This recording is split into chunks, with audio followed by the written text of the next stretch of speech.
so he can always play it safe. Call 1-800-GRANGER, click Grainger.com, or just stop by. Grainger, for the ones who get it done.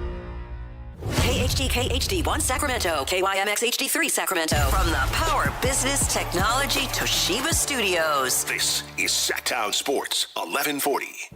This is the Drive, baby! The Drive Guys, Kevin Gleason and Alan Stiles. It's drive time with the Drive Guys. Former NBA All-Star and former teammate of Michael Jordan's is called on social media. Alan Stiles a clown. What's going on? How did we end up here? I truly don't know. I'm going to read you everything just so it's very clear as to what happened, okay? Please. So, again, this post that I had didn't even do well, okay? I was very confused, all right, as to what happened. We've been talking about all of the different guards that are supposed to go this season, okay? So I compared it to Dylan Harper. A lot of these guys are 6'3" to 6'5" and 6'6". So I said, man, I'm trying to remember, and I asked you and Jay this, trying to remember how good Dylan Harper was supposed to be. I did a lot of homework. Dylan Harper, not the most athletic, obviously is a bucket, big body. I saw comparisons to James Harden. I saw comparisons to Cade Cunningham. So this is literally the post, Whitey. Where would Dylan Harper go in this year's draft? And this was 3 days ago. Where would Dylan Harper go in this year's draft? Question mark. Then I go on to write 6'5", 34% from three, obviously a baller and will be a piece for a very long time. Also, no clue if he's a future franchise guy. Based on what this draft is supposed to be, got to think you can find that even outside the top five. Mm-hmm. That's what I said 3 days ago. And now everybody is kind of doing revisionist history because Dylan Harper is playing so well. Because I looked back and I don't think he would have gone, everybody is now saying he would have went top 2, he would have went top 3, maybe not. I understand it's a flawed exercise because he's playing so well, but I still thought it was at least fun. And really, it was more so to make Kings fans feel better about if they drop out of the top 3 or 4. That was the whole point of this. Because Dylan's daddy didn't appreciate it. I don't know what he didn't appreciate because probably I don't know if he's a franchise player. Probably not. But all he said, he didn't say any of that. All he responded with, Whitey, I'm getting ready to go on a run, right? I'm closing my computer, and I see Ron Harper. And all he responds with, he's not in the draft, clown. So I don't know if he thinks that. I don't know what he thinks. To be honest, I truly don't know. When I saw your post, I was not sure where it was going. Mm-hmm. I didn't have an issue with it this way or that way. I just wasn't quite sure. Okay, what are we doing here? Mm-hmm. So I'm sure he didn't know what you were doing there because he thought it was an insult, and it wasn't an insult. No, all I was trying to do, I was using Dylan Harper as a comparison because I do not recall Dylan Harper being talked about as a generational talent. So my thought process is there are a lot of guards in this draft after the top 4. If one of them can maybe be around what Dylan Harper is, that would be great. Clearly flawed because Dylan Harper could be better than expected, but I still thought it was a good exercise because there's a good chance the Kings are it tied into our conversation about the high usage guards and how guards seem to be really important on playoff teams. That was it. Well, you showed restraint. All I said back. You responded in a respectful manner. You did. I said, that's the whole point of the exercise, Mr. Harper. Right. And that's not snarky. That's just a direct, respectful response. And now people are flaming me. He lit you up. Yeah. He flamed you. Someone says, Daddy not liking your little exercise here, fam. I don't know. I'm trying to figure out, like you said. I said, no clue. I said, he's a baller. No clue if he's going to be a franchise guy. Now, again, maybe poor timing from me. Dylan Harper is doing things we really haven't seen a lot of rookies do in the playoffs. So he's the hot name right now. But Whitey, I told you, I'm going to stand on business.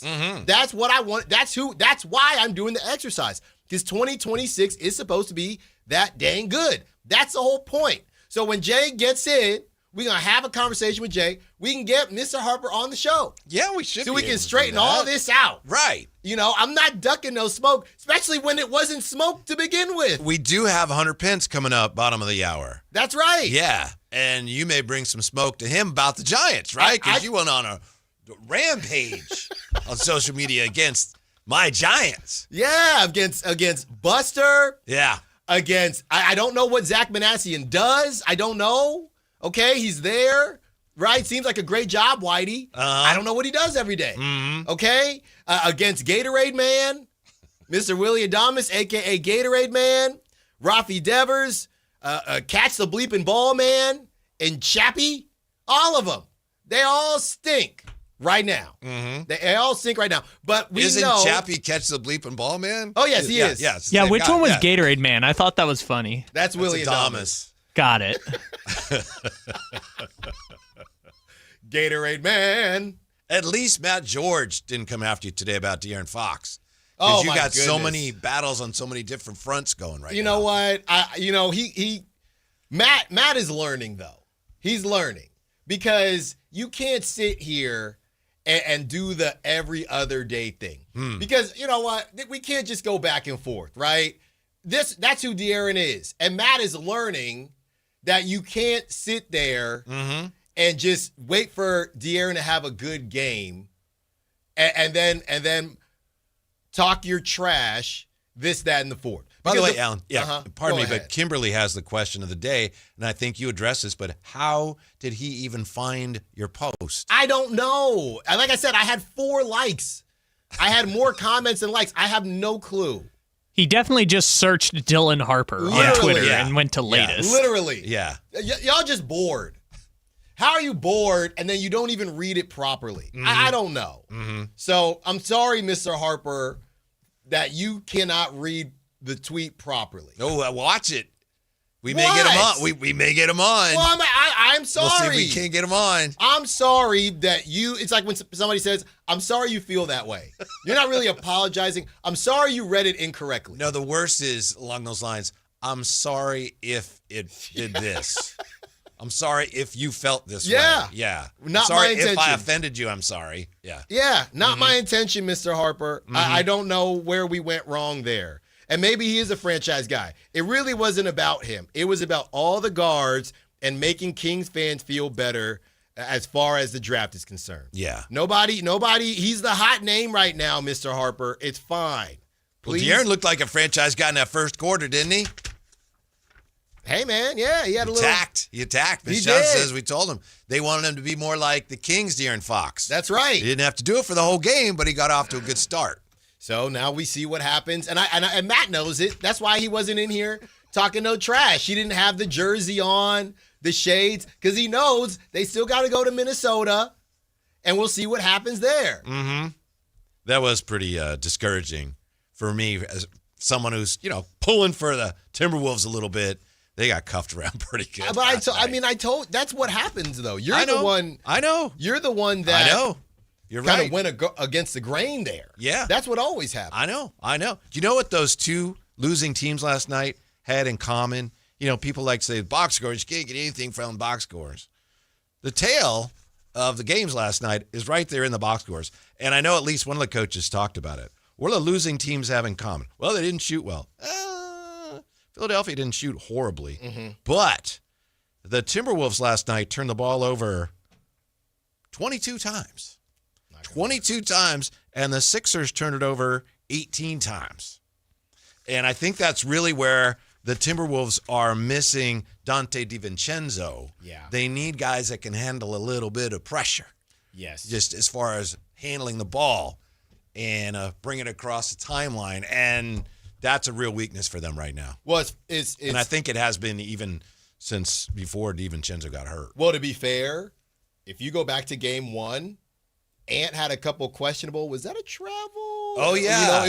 When Yeah, they you're pressed, right. That's how they were up 7 with, a minute 30 left? Yeah, that horrible inbounds pass. Yeah. Yeah, so I think the Spurs kind of thought these dudes can't dribble. Let's pressure them. We got 14 guards. Mm-hmm. We might as well pressure them and see if they throw the ball around, and that's exactly what they did. Because, no, they don't. Somehow, some way, I don't know what is wrong with some of these teams, the Suns of the world, the Timberwolves of the world, just whatever they do. And maybe this is why Scott Perry is so gung-ho on a point guard. Because somehow, some way, Ant still doesn't have a point guard. And I know it's Mike Conley is still there. Don't get me wrong. He had more points than De'Aaron in game 1. So I know he's still playing. But to not have a solid point guard, it almost makes it even more impressive from the Timberwolves side. But it's just certain teams, not even just in basketball, Whitey. There's certain teams that will have the same issues every single season, regardless of how they try to address it, right? Yeah. Well, they did try because they knew Conley, a classic old school point guard, really good. They figured, all right, needs to be replaced, so they got Rob Dillingham. Right. And it didn't work out. It didn't work out. That's what they thought was the solution. Yeah. Niners and not really the backup. What does this have to do with the Niners? I'm getting there. Yeah. The backup to Kittle. The Niners are always looking for the next tight end. Maybe, Tonjes, whoever it is. Niners always looking for the next tight end, and they always have a questionable offensive line. Yeah. The Raiders, my whole life, been looking for cornerbacks. Their secondary, they've drafted since Charles Woodson left, they've tried so hard to fix the secondary, Reggie. And it just hasn't worked. So there's just certain, the Ravens, I know they got Zay Flowers, but, if you can get Lamar a number 1 receiver, how hard is it to find one? I told you the Reggie McKenzie, Mark Davis story, where they're at dinner and Mark Davis takes a napkin and tears a couple pieces off and gives it to Reggie McKenzie, and he's like, okay, what? And Mark Davis says, I need 2 corners, Reggie. He tore the corners off. Every year. Uh-huh. So there's certain teams, and there's more, there's every year, the Warriors, right? We don't want Draymond to play center that much. Can't find a center. Quentin Post. Trace Jackson Davis. Can't find a center. There are just certain teams and organizations they just have blind spots. I don't know how to explain it. Draymond may be the only person in the world getting more backlash on social media than you right now. I'm basketball-wise. I'm about to mute my notifications right now. But Draymond, we're going to talk about it 4:45 in style, out of style, and Draymond will be featured. But man, Whitey, Kyle is behind the glass for us real quick, and I know Kyle's done some stand-up. I told you I did stand-up one time at a place called Piano Fight in San Francisco. I've heard the video exists somewhere. I thought I sent it to you. I'll send it to you, Kyle. But rewatching the Draymond thing, and even when we do the show here, sometimes I'll have a joke. We'll joke about it if it doesn't land. But Whitey, when you think you got something in the chamber and it just falls flat, it's the loneliest place in the world. Yeah. And Draymond, and that's just around your friend group or, on the air it happens sometimes, but Draymond had that ready. And everybody just sat back and thought, well, Charles Barkley had better stats than you. Yeah. On the Rockets. And Kenny nobody appreciated it. And Draymond was scrambling. Did you see it? Oh, man. Mm-hmm. He had nowhere to go, Whitey. He was on an island. Like a cornerback. He was on Revis Island. That's where he was. Here's what that sounded like I think we played that yesterday, but here's what it sounded like last night on Inside the NBA. Listen, sports are for young people. You hope to have a great long career, but sports, nobody wins when they're 37, 38. But you said what you said. I didn't want to hear if he believes what you're talking. Yeah, I think the goal is just to not look like you in the Houston Rockets uniform. Yeah. Is ultimately the goal for us. Like, we don't want to. What does that look like? Did you see it? I'm just asking. I saw Did you see it? I saw it. I saw it. Dang it. Nobody laughed. Uh-huh. And I think that Draymond, it's a weird dynamic between them because we already have Shaq doing the you have no rings thing, Chuck. And it's just different because they've been doing it for so long. It's kind of part of the bit. Draymond hopping on, you're not on every day. I don't know what type of relationship they have. And he wasn't necessarily doing the ring thing, but it's ring thing coded, right? And coming off of the Austin Rivers thing, he's not. I almost said he's got to chill. He's not gonna chill because that's who he is. But he's gonna learn. You can maybe mess with an Austin Rivers, but you start messing with these greats when you're the one that's supposed to be Mr. New Media, respect players, all that. It almost comes off. Well, I don't have to respect players because I'm a player, but fans need to respect players, and it just gets a little squirrely. The funniest thing to me about that is that there was a time when Charles Barkley was like Draymond. That is, a lot of fans just did not like him, and he didn't care at all. Right. But then he goes into broadcasting and shows his funnier side, and now he's more a beloved elder than he is that brash. No, I don't like that guy. Yeah. But Draymond is that guy. So to see somebody making fun of Barkley and to see so many people like rush to his defense, it's just funny if you remember Barkley's history. Yeah. It makes sense, but it's just kind of funny. Right. And of course it's not apples to apples because Draymond is doing something we really haven't seen before where he's still playing. Yeah. So it's clearly different. But yeah, Draymond's going to learn that there's some dudes you can get away with it. And Charles Barkley is not one of them. Because Draymond got roasted last night. Then they still had to do the rest of the broadcast. And, it wasn't the most awkward thing I've ever seen in my life. But clearly it was a joke that did not land at all. I did stand up a little bit, Alan. The first time I did it, they said, would you do 5 minutes? You start with your strong stuff. Whatever's the less strong in the middle, then you finish strong. Well, how do you know that if you haven't done it, That's right? very true. So I started out, and it was clear, like, this ain't working. This should have been I'm the not going to middle. go from here to the middle. So I skipped the middle. I was out of there in 2.5 minutes flat. Yeah, that was Draymond. I didn't watch the rest of the broadcast, but it felt like Draymond played it pretty straight up after that. Because the other thing was, too, I don't know how premeditated it was because Chuck was, I guess, throwing some shots at the Warriors, just saying, I don't think you're going to win again. And Draymond took it to another level. So I don't know. Could you argue that Charles Barkley started it?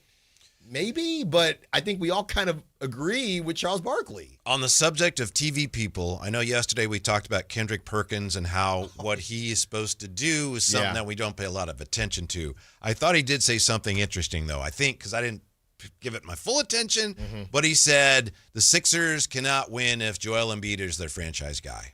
Whether that's true or not, let's take that and use that as a frame by which to measure the other teams that are still playing and their best players. How many players right now, franchise players on teams in the playoffs, about how many of them can you say about them, hey, that guy's, they can win a championship with him?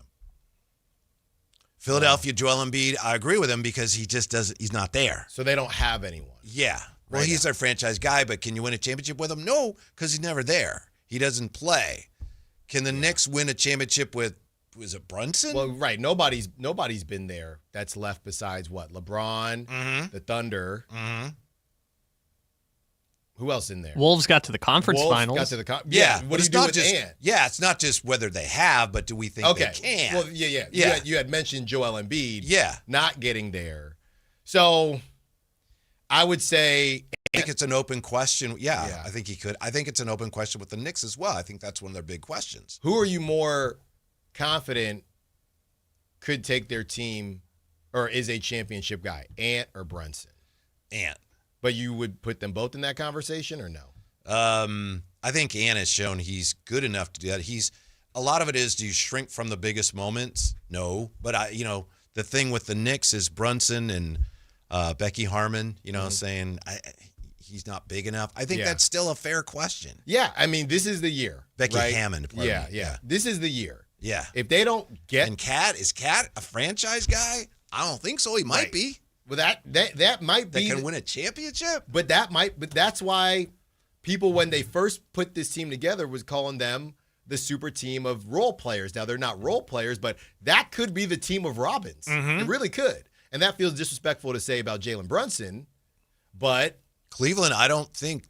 No, I don't think Donovan Mitchell is that guy. He's really good. And Harden is clearly not that guy. Harden may be actually preventing teams from getting further. He's in a different role now. He puts up the empty numbers, and his teams never accomplish anything. I don't know how I moved out to Sacramento and ended up being a James Harden defender because I couldn't stand him. But y'all out here talk so crazy about James Harden. Not crazy. Yes, what has he ever done? Went to Game 7 of the conference finals. You, Dave, act like he's a bum. He's a Hall of Famer. He was all NBA last season. Yes, he is. He and puts he's not up even, numbers. And he's not even, to me. He has repeatedly failed when his team is playing the biggest games. No. I don't disagree with you.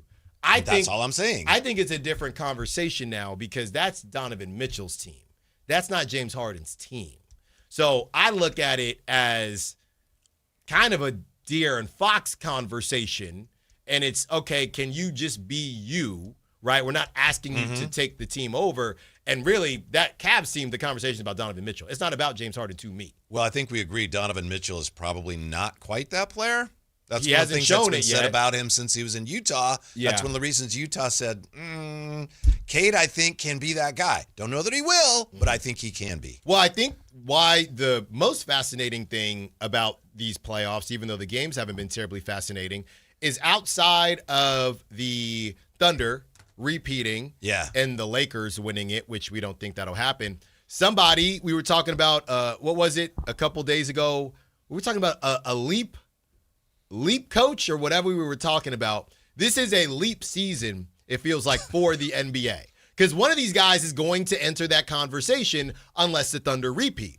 It could be if Ant wins the whole thing, if Wemby wins the whole thing, if Cade wins the whole thing. So it is fairly exciting, but the problem is, OKC's probably going to. there. Right, but OKC's probably going to win the whole thing again. Mm-hmm. But I don't doubt that Wemby is good enough to win a championship. Again, I'm not saying he will, but I don't look at them and go, that's their fatal flaw. Whereas with Philly, I agree with Kendrick Perkins. They can't win if he's their guy because he just gets hurt all the time. It's a very subjective thing. It certainly is. And it also comes back to what you've seen somebody do.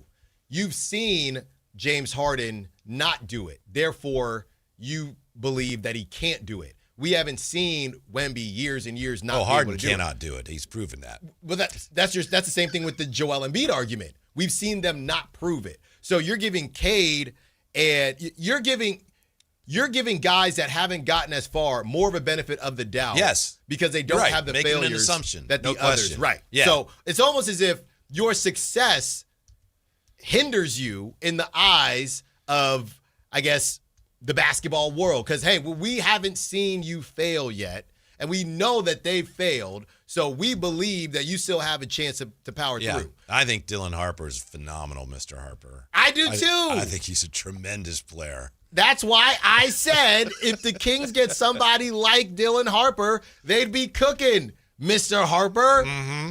Bring your other son, too. You can play, too. All the Harpers. Clown. Not you. I'm saying you called me that. I can't believe I got called a clown by... But isn't that good? To get called a clown by Ron Harper? Yeah, it makes you more visible. I guess. You get more run. And I got to tell my dad, hey, Ron Harper called me a clown. Oh, he's in Chicago, huh? Yeah. He'd be like, what'd you Badge do of honor. What'd you do this time? Mm-hmm. Nothing. Do you circle back or just let it be? No. I've said enough, man. Especially if we're trying to get him on the show. You still have some things to say about the Giants, though, right? Of course I do. You'll have a chance to do that when Hunter Pence joins us next on Sactown Sports. Patrick was way behind on his IRS taxes. I was in way over my head. The total amount ended up being somewhere just over $30,000. $30,000.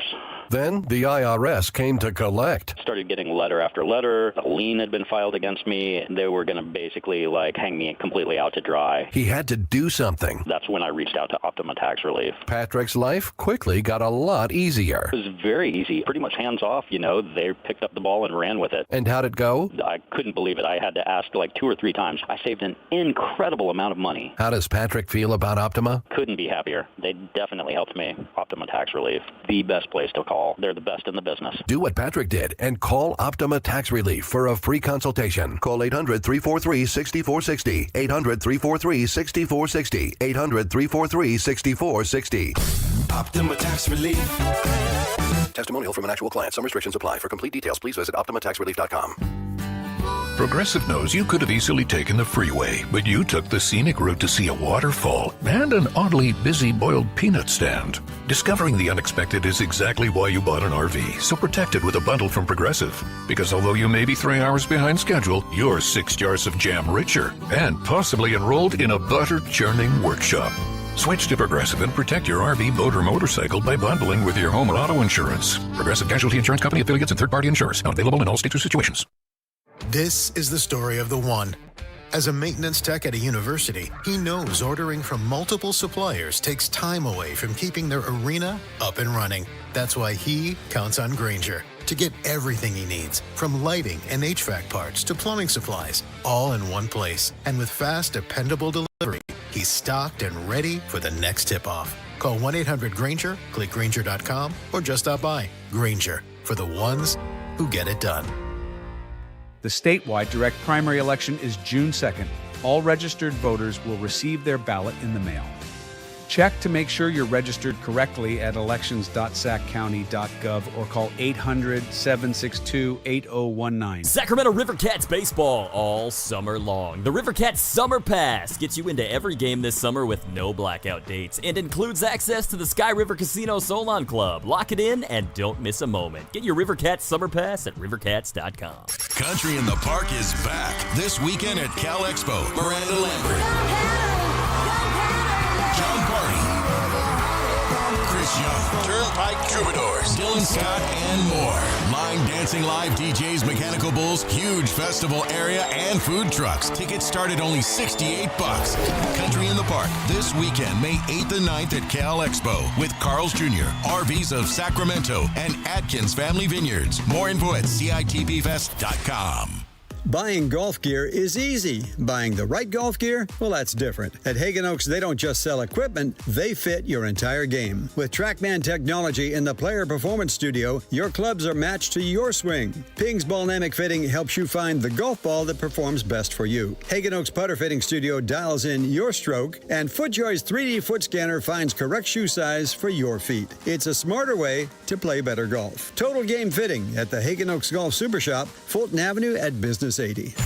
This is Sactown Sports 1140. Hey, it's Carmichael Dave. What's up? It's Matt George. What's good? It's Alan Stiles. With the most trusted voices in the community. This is Jason Ross. Hey, it's Kayla Anderson. It's Whitey Gleason. Ready to help promote your business, both as partners and customers. All you have to do is ask. Pick up the phone, dial pound 250 and say, grow my business to get connected with a team member today. That's pound 250 and say, grow my business. Our team will review your product, quickly pair you with a perfect endorser, and create video and audio samples, all at no cost or obligation to you. With the most live and local on-air lineup, a dynamic content-driven website, and a state-of-the-art mobile app, Sactown Sports 1140 is tailor-made to help you connect with a sports audience in Sacramento. So why wait? Dial pound 250 today. Say, grow my business, and let us help take you to the next level. The Drive Guys with Kevin Gleason and Alan Stiles on Sactown Sports 1140.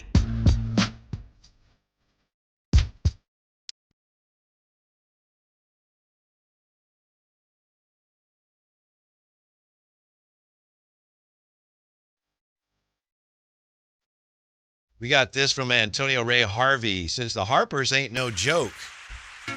No joke. Yeah, because Alan Stiles has started a family feud with Ron Harper, Dylan Harper. You should have seen, I'm going back a ways now. I apologize if this is like too long ago and nobody cares, but you should have seen, Tony, Ron Harper before he tore up his knee. Woo! He was good. He was nice. And he had a long, distinguished career as it was, but before he tore up his knee, man, he could play. He was nice. Yeah. Hey, I believe it. Hey, man, just like Austin Rivers said about Draymond, hey, Ron, you got me.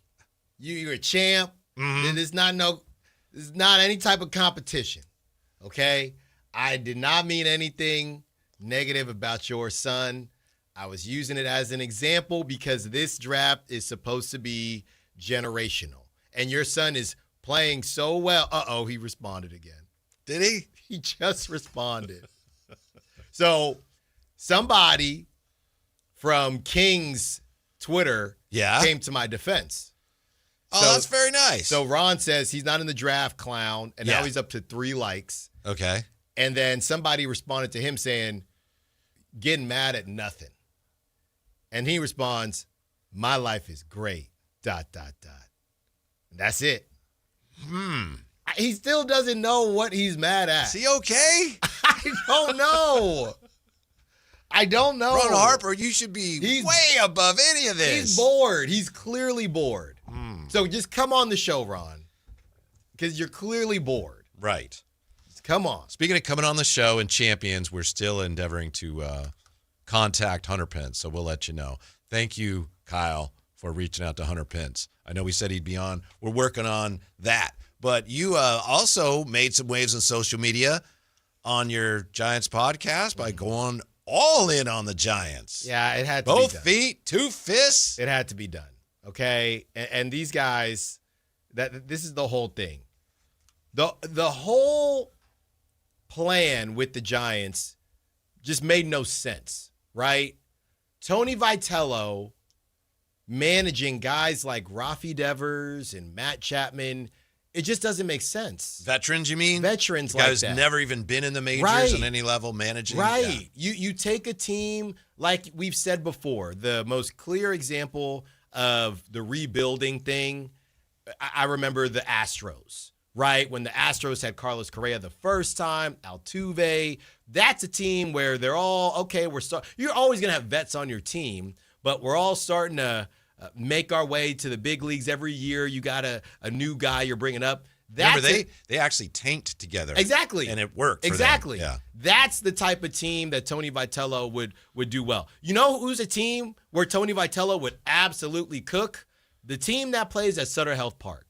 Tony Vitello on the A's, everybody is 27 and younger. That's a Tony Vitello type team.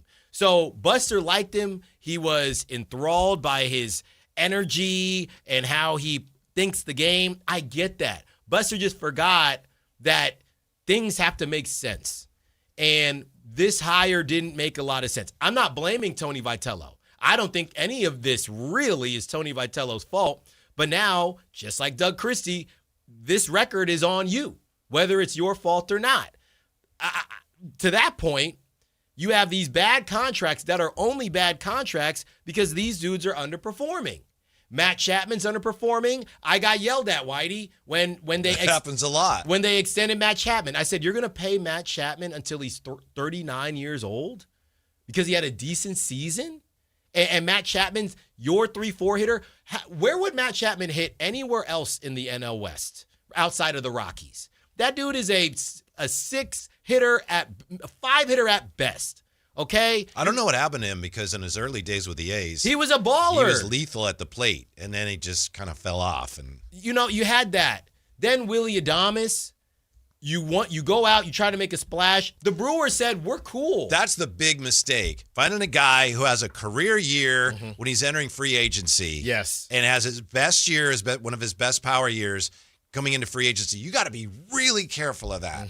And Buster was not careful enough. He did have 30 last season, but the whole thing was streaky, right? He's just a very streaky hitter. He's a fine defender. I wouldn't say he's elite. No all-stars. So you're going to pay this guy for the next 6-7 years.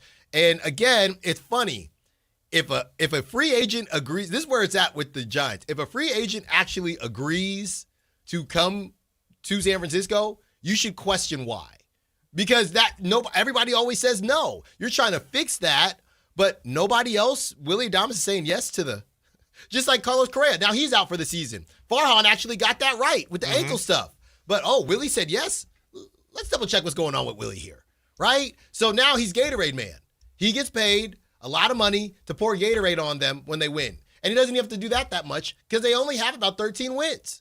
So Willie Adames in the month of May, April and May, has more Gatorade poured than hits. That's Willie Adames right now. Oh, that's good for morale. More tubs of Gatorade poured than hits. The one thing I don't understand about the Giants right now, Alan, is how the record's terrible, but there have been a ton of games that they've been in. Take this stretch where they've lost, 8 and 9? They've been in most of those games. 2 of them they got walked off.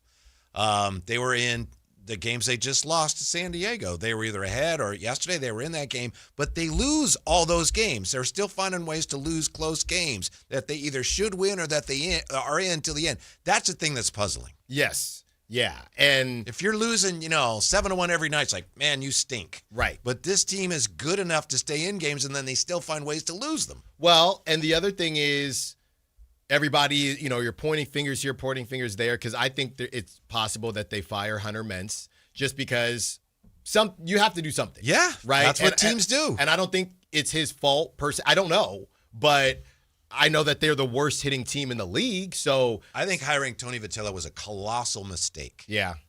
And it's not even that he's terrible. It's just like, you shouldn't hire a guy like that. Not to this for this team. Not for this team. I think the roster is really poorly constructed.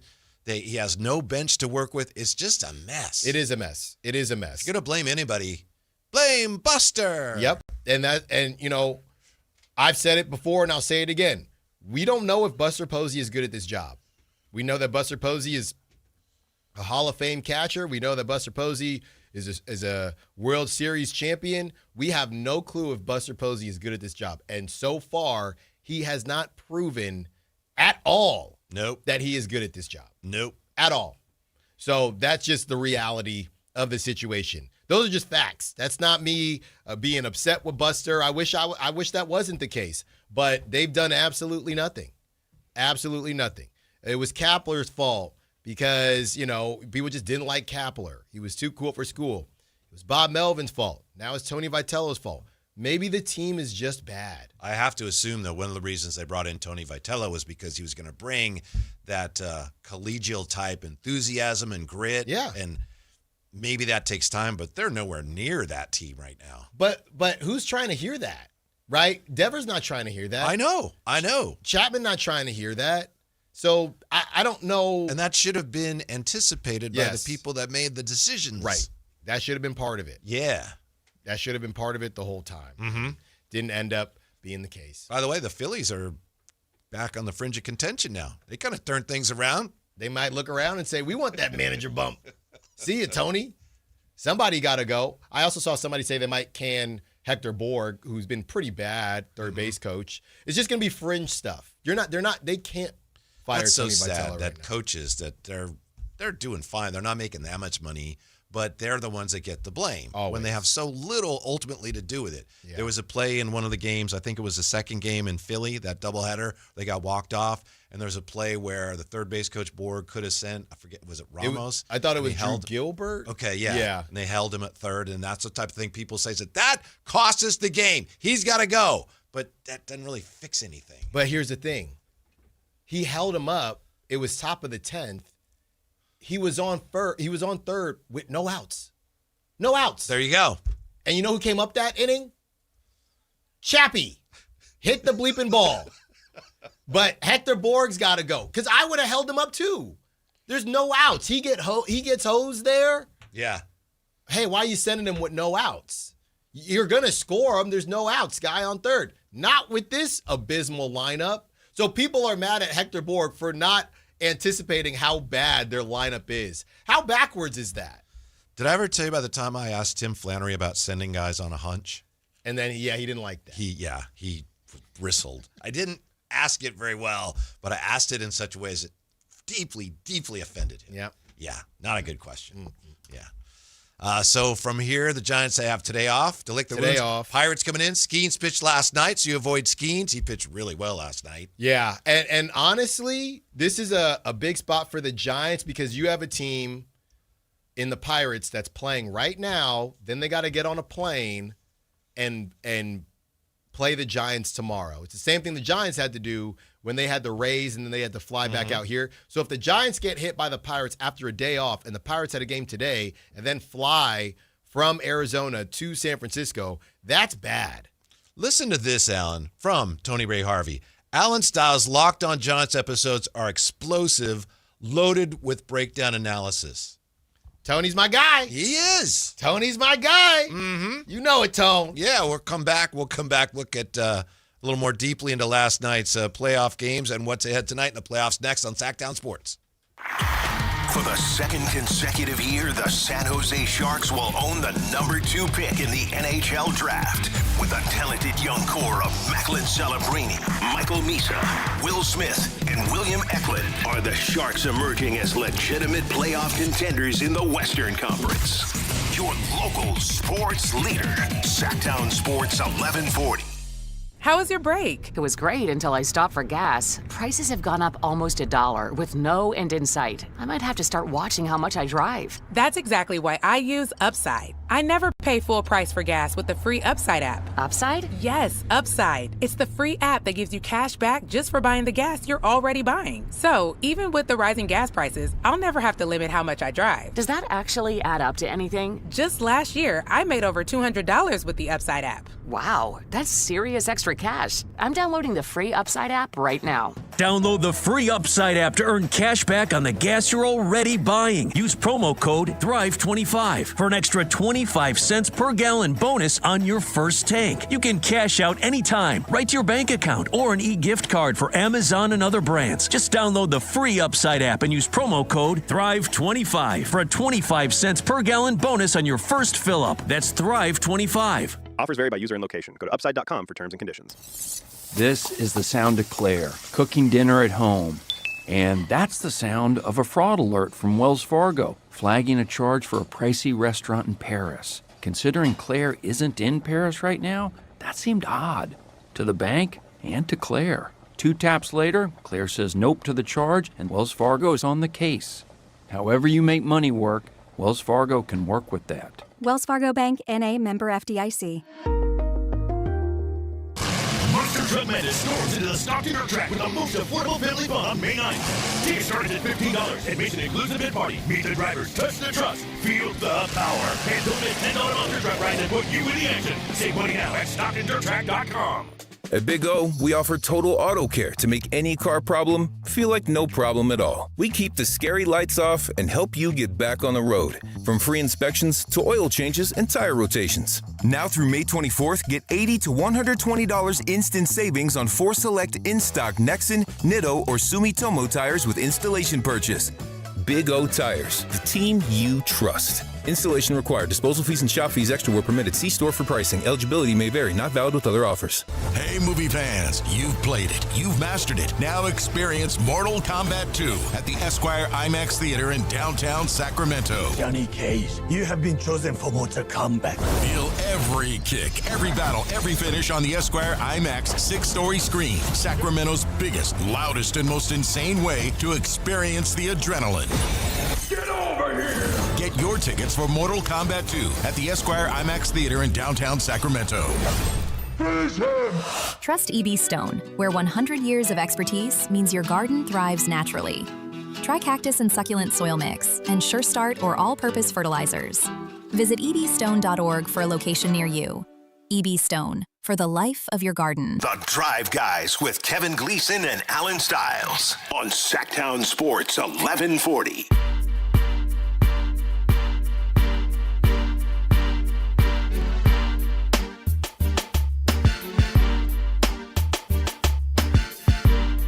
Your afternoon home for Kings Talk and so much more.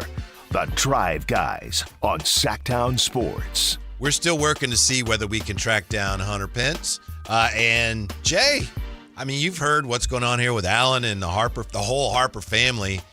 What are the odds you might have Ron Harper's number? I'm going to say a high percentage. Ah, there you go, Alan. We'll be close to 99. That's good news. That's what we figured. Yeah, we could table it.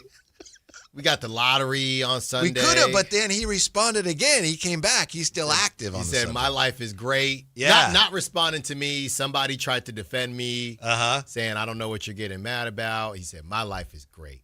So I'm glad we can just leave it there, Mr. Harper. In good best of luck to you and your sons. And, shine your rings if you want. I don't want to stir anything up, but it sounds to me like maybe Jay feels if he were Ron Harper, he might have responded the same way that Ron Harper did. Well, what I'm learning, and I can wear this because I'm a man, okay? What I'm learning is the post wasn't as clear as I would have hoped. And my thought process is I got caught between wanting to use an example, which ended up being Dylan Harper, and essentially just trying to make Kings fans feel better.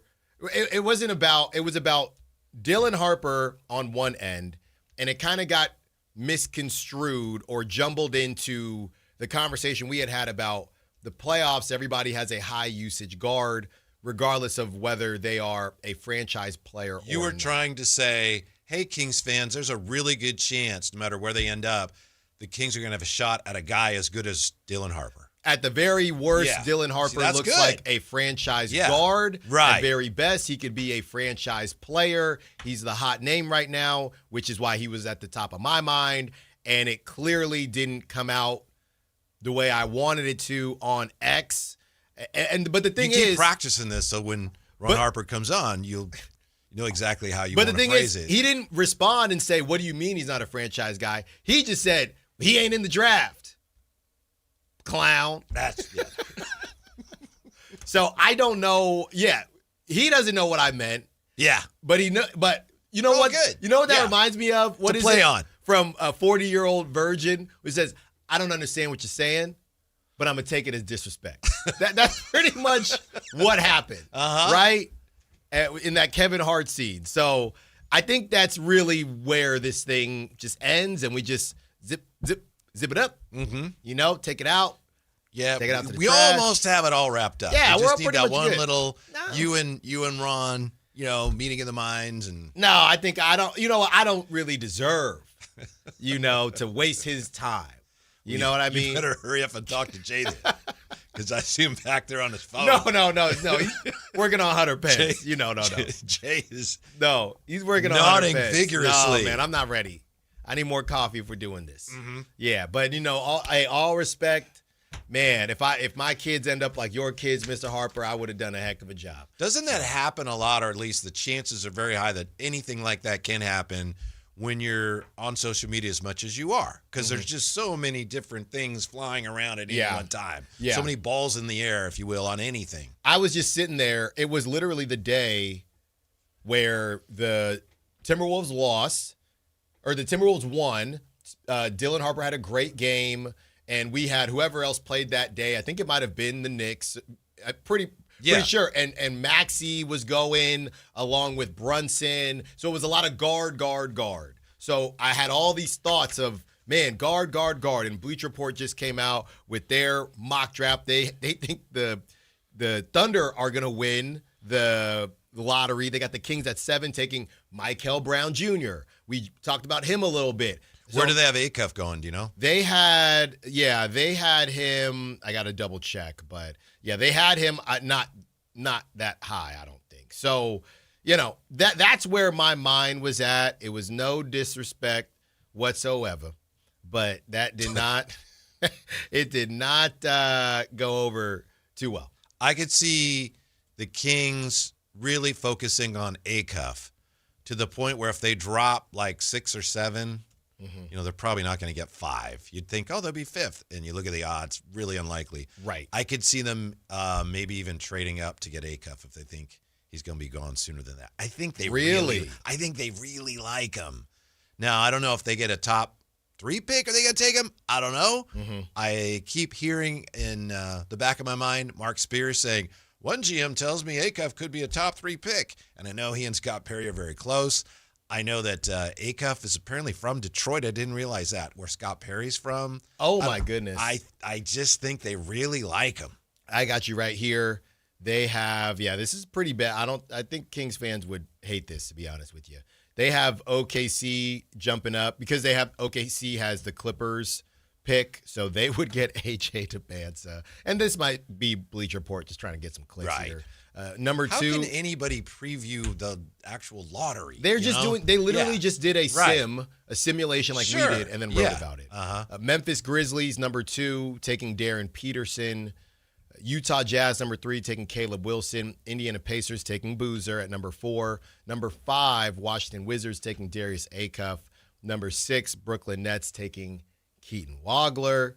And number 7, Sacramento Kings taking Michael Brown Jr. I mean, no disrespect. They got the Hawks dropping all the way, or Kingston Fleming's dropping all the way to 8.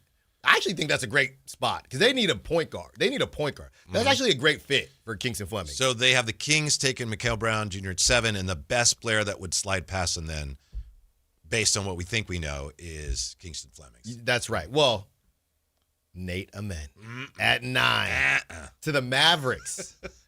You know how many people would be mad? Well, if the Mavericks had the 9th pick, just get Braden Burries or something? I mean, they're not in a great spot there. But, yeah, after that, Cameron Carr at 11. Where's Lendeborg? Axel Lendeborg. Golden State Warriors taking LeBaron Filan Jr.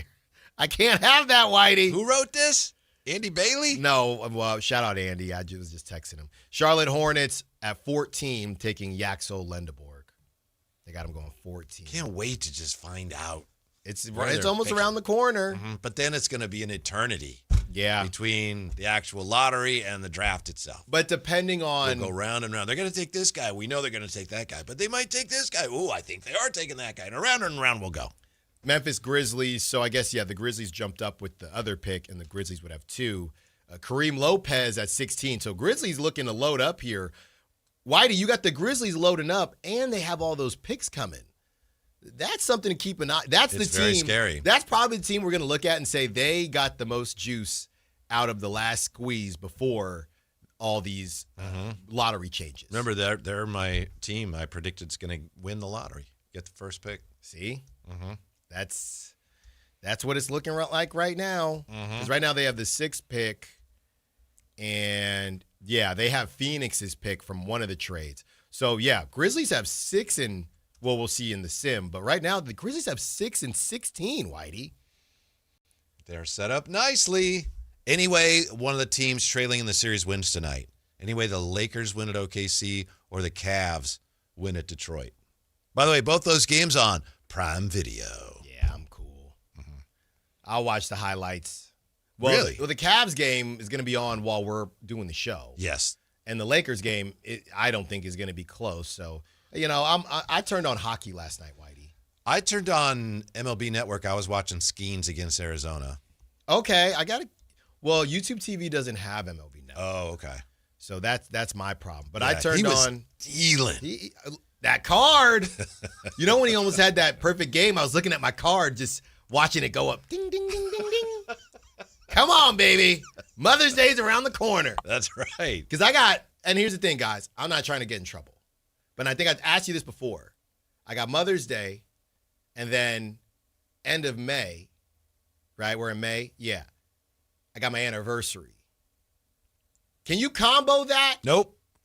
Oh, Come on. No, it would be 2 separate things. Don't get me wrong. You're not getting one dinner. Well, in what way would you try to combo it? What are you proposing? Like a more expensive gift. Can you you're getting 2 dinners, right?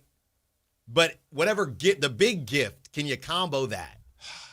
Or would you combo that or do 2 smaller gifts? 2 smaller gifts.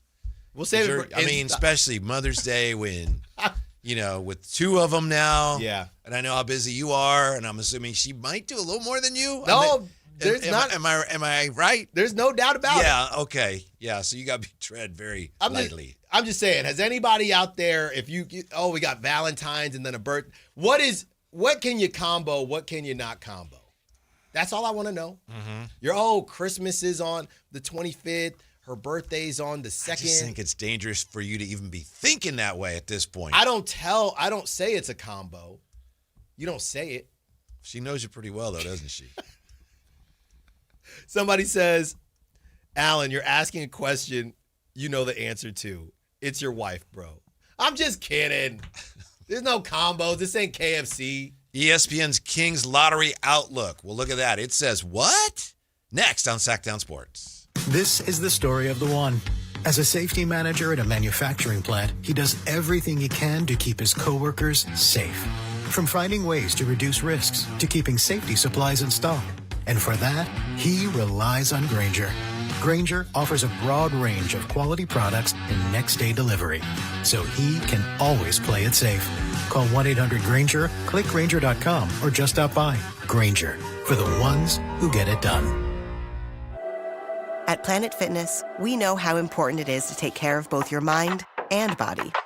That's why now through May 15th, all new members get free massage amenities all month long, so you can reset, recover, and leave feeling stronger than when you came in. Join the club for just $1 down, $15 a month, and get free massage amenities for the month of May. No commitment. Deal ends May 15th. Planet Fitness. We're all strong on this planet. See club for details.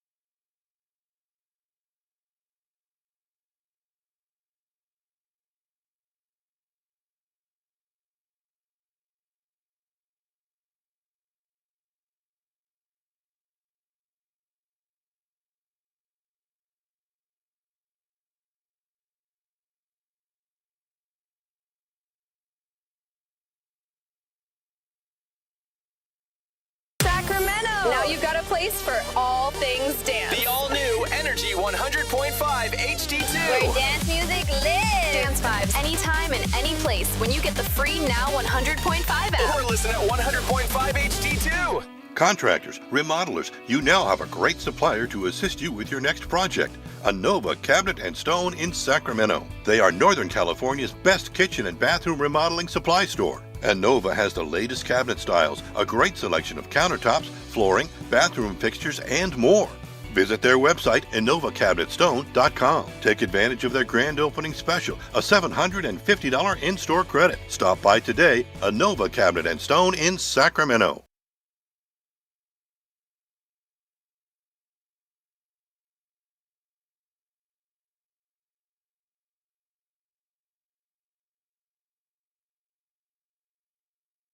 Rivercats.com. Power Business Technology is proud to be a 100% independent, locally owned and managed Toshiba copier dealer. Local ownership cuts out the red tape, allowing ourselves to never be too busy to personally answer the call when our clients need us. Recognized for excellence in service execution, training, and customer service, we're proud to be named a Toshiba ProMasters Elite Dealer since 2021. Contact us today for all of your business printing needs at 844-POWER-BZ. That's 844-769-3729, or visit us at powercopiers.com. Sacramento. Now you've got a place for all things dance. The all-new Energy 100.5 HD2. Where dance music lives. Dance vibes anytime and any place when you get the free Now 100.5 app. Or listen at 100.5 HD2. KHD1 Sacramento. KYMX HD3 Sacramento. From the Power Business Technology Toshiba Studios. Sactown Sports 1140.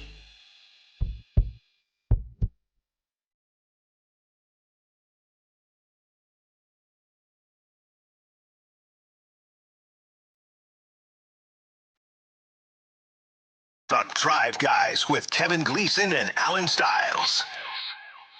ESPN has some thoughts on what all the teams in the lottery are most likely to do, including, of course, the Kings.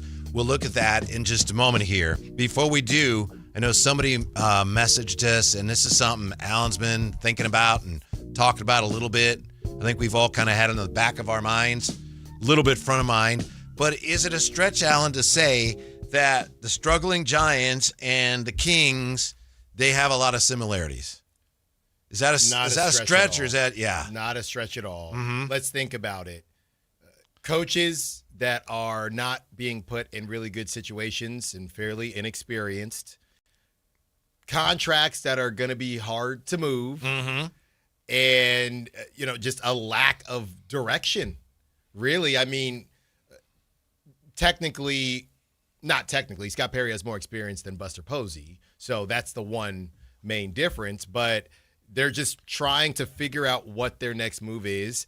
And they underachieved early in the season.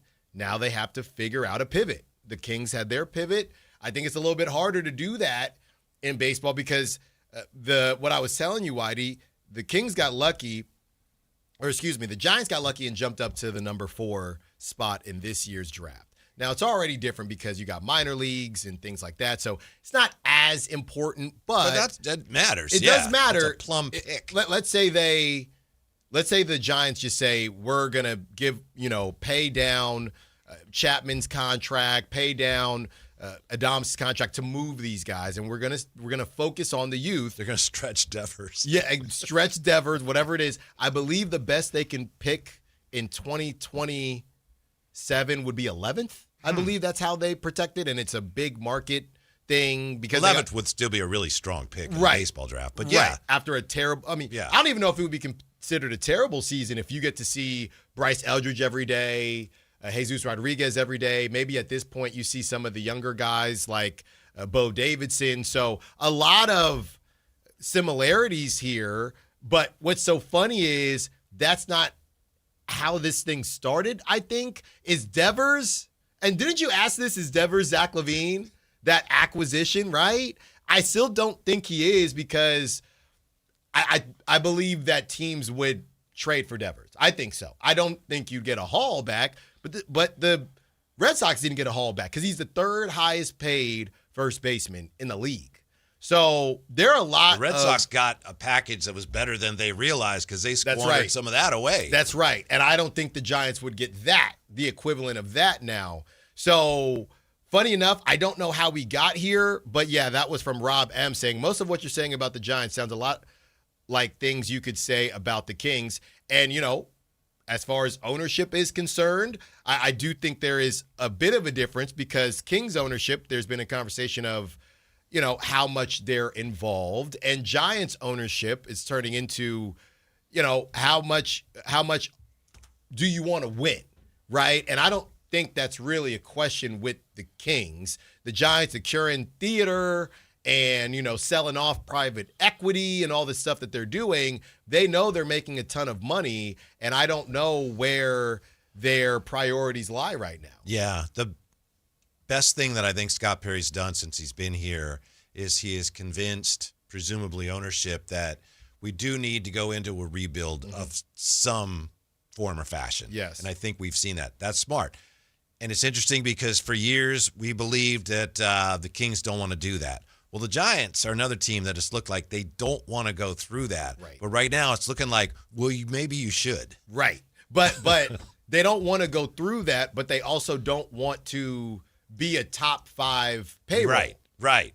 It's almost like they want to be in that middle spot that Yes, at least they in do. the NBA, everyone's trying to avoid. Yeah, because the difference is the Giants are still leaning on the fact that they have won championships from that middle spot. Those even years, I know one of the years they were supposed to be pretty darn good, and now they were always underdogs. Yeah, maybe they weren't slotted to win the 2014 World was Series. supposed to be a good team, but Yes. 2010 was like, what? And 2014 was like, you got to be kidding me. Right, and now they can always sell forever. We don't have to be a top 5 spending team in order to win the World Series. The difference is you're not even getting, number one, you're not even getting close. And difference number 2 is you're not getting close because times are a-changing, and it's a different world. The Dodgers weren't spending like that in those even years. They were spending not like this. The deferred money, not like this. I know the Mets stink, but the Mets, the Phillies, teams, even in the American League, teams are spending like never before. Those 6-7 teams. So, and they're winning. Right? Everybody thinks, well, the Dodgers, they're this, this big juggernaut, which they are. But the Blue Jays, I think, are a top 5 payroll too. So the times have changed. I don't spend much time looking at power rankings. We rarely talk about them. To me, they're essentially filler. But I did notice this in the Athletics baseball power rankings. The 2 bottom teams, and I think this is one that they have a number of their writers combined for. The 2 bottom teams are the Mets and the Giants. And I don't know how long they've been doing it, but according to the piece, that's the first time ever those 2 teams have been at the bottom. Crazy. Crazy. Yeah. And I think, weren't the Giants last? I know I know somebody had them last. Yeah. I saw that. So it's crazy. So right here, Whitey, and again, it's not all about payroll, but you can go back. You got the Mets number 1 in payroll, Dodgers number 2, Yankees number 3, Blue Jays number 4, Phillies 5, Braves 6, right? Who would have thought the Braves? Astros 7, that's pretty bad. Chicago Cubs 8, your Padres 9, the Tigers, oddly enough, at 10, and San Francisco 11. And that's where they just want to sit there. That's like their version of, we don't want to be a luxury tax team for the Kings. We are good here. Well, you've got another team coming in to Oracle this weekend, and we'll get back to the Kings here in a minute, but we're talking about the comparisons, the similarities between the Giants and the Kings. The Giants have another team coming in that has been struggling for years and now has passed the Giants up, at least early in the season. And the Pirates got a good young team and good young players, and the Giants have to look at that and go, man, we don't have any of that. What are we? 23rd in payroll, the Pirates are. Milwaukee Brewers are 20th. Cincinnati Reds are 19th. These Milwaukee Brewers had over 90 wins last season. Reds took the last wild card spot, and the Pirates are right in it. And here's the other thing about the Phillies, for example. They weren't executing. They fired their manager. Now some may say that this is a long time coming, not the same as the Tony Vitello situation, but something is going to have to change. How about Donnie Baseball? 65 years old, he's taking infield with a team over at first base. I saw that. Boy. That's how you fire guys up. Not talking about I might have to go to Europe. Yeah. Or he's always trying to leave. Yeah. He's trying to go across the street for margaritas. He's trying to go to Europe. Jay, did you hear that? Somebody asked Tony V. You're losing more games than you did in college. Is it hard to get used to losing? Obviously, he didn't want to say, yeah, but he understood. He said it's different in college. Major leagues is different. But he said, if I ever get used to losing, I'll just go to Europe. I didn't see that. Europe. It was today. What was that, today? I think it was today. Man. Whitey's on top of it. He might be dropping the gym just about every 48 hours. And because they're losing. Something. Anytime Tony Vitello drops a quote, Whitey's on it. Just let him live, Whitey. It's like the universe hands them to me. I'm not even seeking them out, Alan. They just come to me. Yep. Yeah, from ESPN. Here's what they projected the lottery teams to do. This is Jeremy Woo. They have the Wizards number 1. Most likely pick if they stay at 1 is Tabansa. Pacers 2. Most likely pick if they stay at 2, Peterson. Third, of course, is the Nets. Most likely pick if they stay there. They have Cam Boozer going there. Fourth, the Utah Jazz. Caleb Wilson most likely to go there if they stay there. Fifth would be the Kings. Most likely pick if they stay at 5, which, again, they probably won't. You look at the odds. It's very unlikely they stay there. Darius Acuff Jr. Acuff, this is very interesting to me. Acuff is polarizing for scouts due to his lack of defensive impact, but there's little doubt about his ability to score and make plays. Whichever team selects him will have to build the right defensive infrastructure around him to have a chance at contending. General Manager Scott Perry is a Detroit native like Acuff and will presumably take a long look at him. I think the Kings like him a lot. Doesn't that make your job harder, though? All right, he better be, again, I'm not comparing him to Steph, but you got to be Jalen Brunson, a real bucket getter, for you to have to, because that's what the Knicks did, right? In theory, it's Jalen Brunson, and they still find ways to expose Jalen Brunson.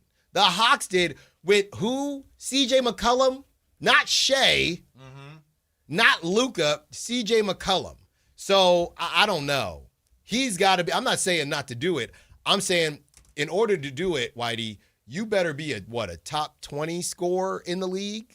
That is the only thing that makes it necessary for me. And maybe that's how they believe he projects. He's a tremendous shooter, or at least he was this year. Tremendous shooter. And that's going to go a long ways towards determining how good Darius Acuff's going to be as a pro, wherever he ends up. Did he just have like kind of a fluky good year, or is he really that good of a shooter? And if he's really that good of a shooter, he's going to be a really good player. And he doesn't shy away from leading the offense, and he's a really good passer and unselfish player too. And we've seen the drop off. You're hearing me do a 180 on him, Alan. I don't think you are. I think you're preparing yourself. I'm moving in that direction. How much, when you see a ridiculous 3-point percentage like that, how much is there a conversation of the fact that the 3-point lines are different? Because we've seen shooters struggle. Yeah. Well, I don't look at it that closely, but obviously you can chart that and have some idea. How comfortable is the guy shooting the longer three? Because, Mm-hmm. even in college basketball, guys are still taking some longer shots. Right. I mean, I don't know. We have to prepare ourselves for anything at this point. That's why I almost don't even, there's no negativity, nothing to be said on any of them because we're about to find out what number we have. Mm-hmm. And once we know what number we have, if the Kings get the first pick, in theory, we would not have to grind any more tape on Michael Brown Jr., on Nate Ament. This place is going to go nuts if they get the first on pick. on any of them, Mm-hmm. right? Now it just becomes, I think they're taking Debanza, but is there anybody else? It would feel like to be honest, it would almost feel like a Fernando Mendoza situation where pretty sure that's where they're going to go. That's the funniest part, Whitey. If they're anything other than one, the floodgates are open. Here is the latest from the Ringer and their draft breakdown. This is interesting. They just have the players ranked regardless of who may or may not pick them. AJ 1, Peterson 2, Boozer 3, Wilson 4, Keaton Wagler 5, Burry 6, Acuff 7, Lindeborg 8, Fallon 9, Mikel Brown Jr. 10, Kingston Fleming's 11th. He's plummeting. Quainton's 12th, Dalen Swain 13th. I'm looking for your guy. Where's Allen? Nate Ament 20th. 20th, Allen. Are they listening to the show?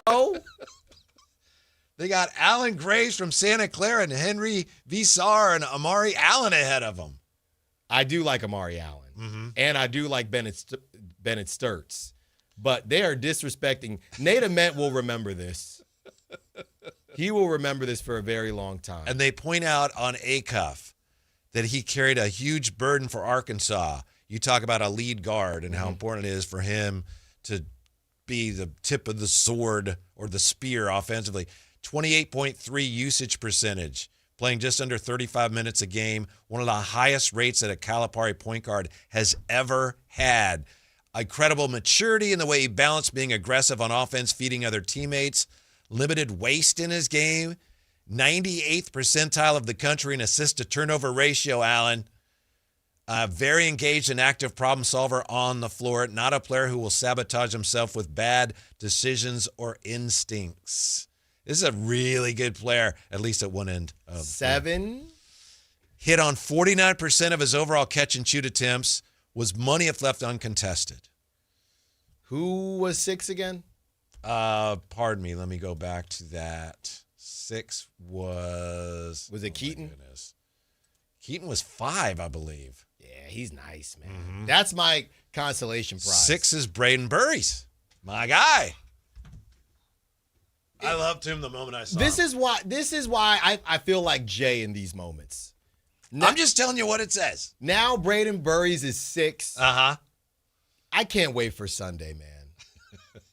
I can't wait for Sunday. I just hope I'm not in the middle of the balloon toss. You know people are going to come up to me. Did you see? Did you see? I think that's what I'm going to do, Whitey. I'm not going to check. You think I have the willpower to not check and let somebody tell me? Because I know the round table, the digital boys, that text is going to be going off.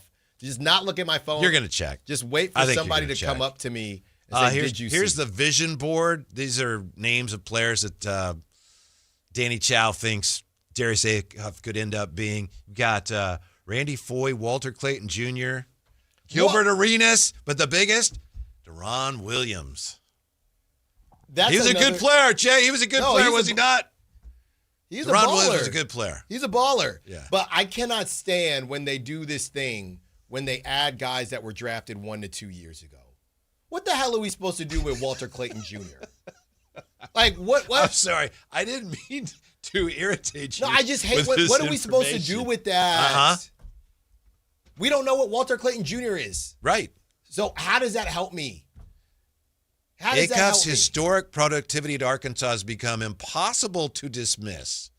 The only 2 D1 players of the past 23 years to have matched Acuff's frequency and accuracy from 3, while also accounting for at least 32% of their team's assisted field goals on the floor, were Denzel Valentine and Cassius Winston. Oh. I was looking for the Pistol Pete numbers. Those were records that he broke, I guess. Given his stature as a sturdily built 6'2 lead guard with a powerful crossover and the ability to get to his spots in the mid-range, the image of Deron Williams is hard to shake. So he's shrinking already. Acuff's ridiculous shooting season is resetting his baseline, or is it just a scintillating hot streak? The answer will likely inform Acuff's true ceiling. Ridiculous shooting means, oh, he's better than we thought, or just on a hot streak. Which way are you going to bet if you're the Kings? So he's already shrinking. I think the Kings really like him. You agree on that? That's what we heard. Mm-hmm. I also heard he was 6'3", and now he's 6'2". Yeah. So we're going the wrong way. Mm-hmm. Well, you made a good point yesterday. We are anxiously awaiting some of the measurements from the combine. My whole thing is, if it is a hot streak, he's pretty much a bust, right? If he doesn't shoot like that, if he doesn't shoot on that level, or if isn't this a Reed Shepherd thing? I think he's probably a better passer than Reed Shepherd. Yeah. But isn't this a Reed Shepherd type deal? If he does not shoot, what are we doing? He's again, like 44% from three. It's college. That sounds crazy. Like, that's almost unrealistic. Like Keaton Wagler, if his 3-point shooting dips a little bit, he's still 6'6". He'll probably measure 6'4.5" at the combine, something like that. Yeah. Good size, can still give you some length defensively. It's a lot of pressure on Acuff to be at least close to what he was in college. And if he's not, then he's kind of useless, right? Here's where I am with it. And I am not saying I'd take him with the first pick or the second pick or the third pick, but I'm requesting permission, respectfully, to board the Acuff bandwagon at this time. And I know I've been keeping my distance. What is it? Just because you think you're just preparing yourself in case? That's part of it, but Yeah. I'll be totally honest with you. A big part of it is talking to Jerry Reynolds, and Jerry really likes this guy. Okay. I've been trying to figure out why, and then I look at some of these things, like I see it, and I see how he would help with the Kings. And my whole thing is, you're going to be limited if your main guy is a guy who's a poor defender. But I just think he's given where they are right now, the circumstances that they're facing right now. If he's there, with the 6th, 7th pick, something like that, I think it's a good pick for them. Yeah. I don't think that's ground shattering. Mm-hmm. If you can get him at 6'7", obviously you take the highest ceiling there. Yeah. I think there was a time they may have him third on their board. Well, that's what I'm saying. Yeah. There was a time where there were conversations about him at 3 or 4. Yeah. That's where I think this thing kind of went off the rails a little bit. If only Vlade were still the GM, because when he was GM one time, he took a picture in his office and he didn't realize it had his draft board in the back. Remember that, Jay? Dude. Those were the days. Man. Fumbled that. Yeah. I think it might have come out after the draft, but still. Yeah. I'm just looking here, Whitey. Albert Jim, Director of Communications for No Ceilings NBA, and he's got a nice breakdown on Kareem Lopez. Really? Oh, yeah. At 6'9", 225 with a plus wingspan. He moves like a wing, but plays with a big's physicality. Number 28, according to The Ringer. 28? 28, behind Koa Pete and Malik Thomas from Arkansas. Malik Thomas is in the first round now? 26, according to this is The Ringer's breakdown. Huh. Interesting. Mm-hmm. Okay. I mean, we're about to see. This is where things get real interesting. Really interesting, Whitey. Can we name, this is from the 916, one team in the NBA who has a solid point guard, number one stud point guard, with no additional athleticism to support the team or defensive players, but hey, sounds like the Kings should take a 6'2 guard. Well, I mean, Jalen Brunson. I was going to say 916. Yeah. What you're really saying is somebody other than Jalen Brunson. And I hear you. But again, it's not really a conversation to me, what you're saying, Whitey, of being on board the A-Cup train. It's more of a conversation of, if you're stuck at 6 or 7, taking the highest ceiling. Because my argument would be, and maybe the 916 has an answer, if you're at 7, and let's say Keaton Wagler is gone, are you taking Kingston Flemings over Acuff? Because I don't think I can do that. Not at 7. Are you taking Braden Burries over Acuff at 7? Probably not. At that point, you might as well just see what he can do. How about this one? LOL the Kings. Hey, let's do a rebuild when the NBA draft lottery makes it so you really can't do a rebuild anymore. What a joke. Well, they did switch the rules after they were already committed to the rebuild. It's pool guy Mark. Mm-hmm. So I'm not sure, what would you suggest they do, Mark?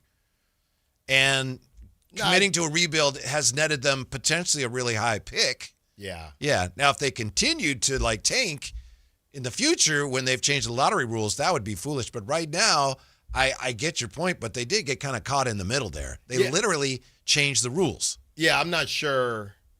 Yeah, I'm not sure if pool guy Mark is saying what a joke, as if it's the Kings' fault. It's more of life. That reads to me more of life of a Kings fan. Of course, now things change that the Kings are trying to do it somewhat properly. That's how I read it. Mm-hmm. Somebody else, 916. Well, here we go again. We fumbled down to the 6 or 7 pick. If that's where we end up, just another fumble by the organization. We're going to find out. Maybe they get number 1.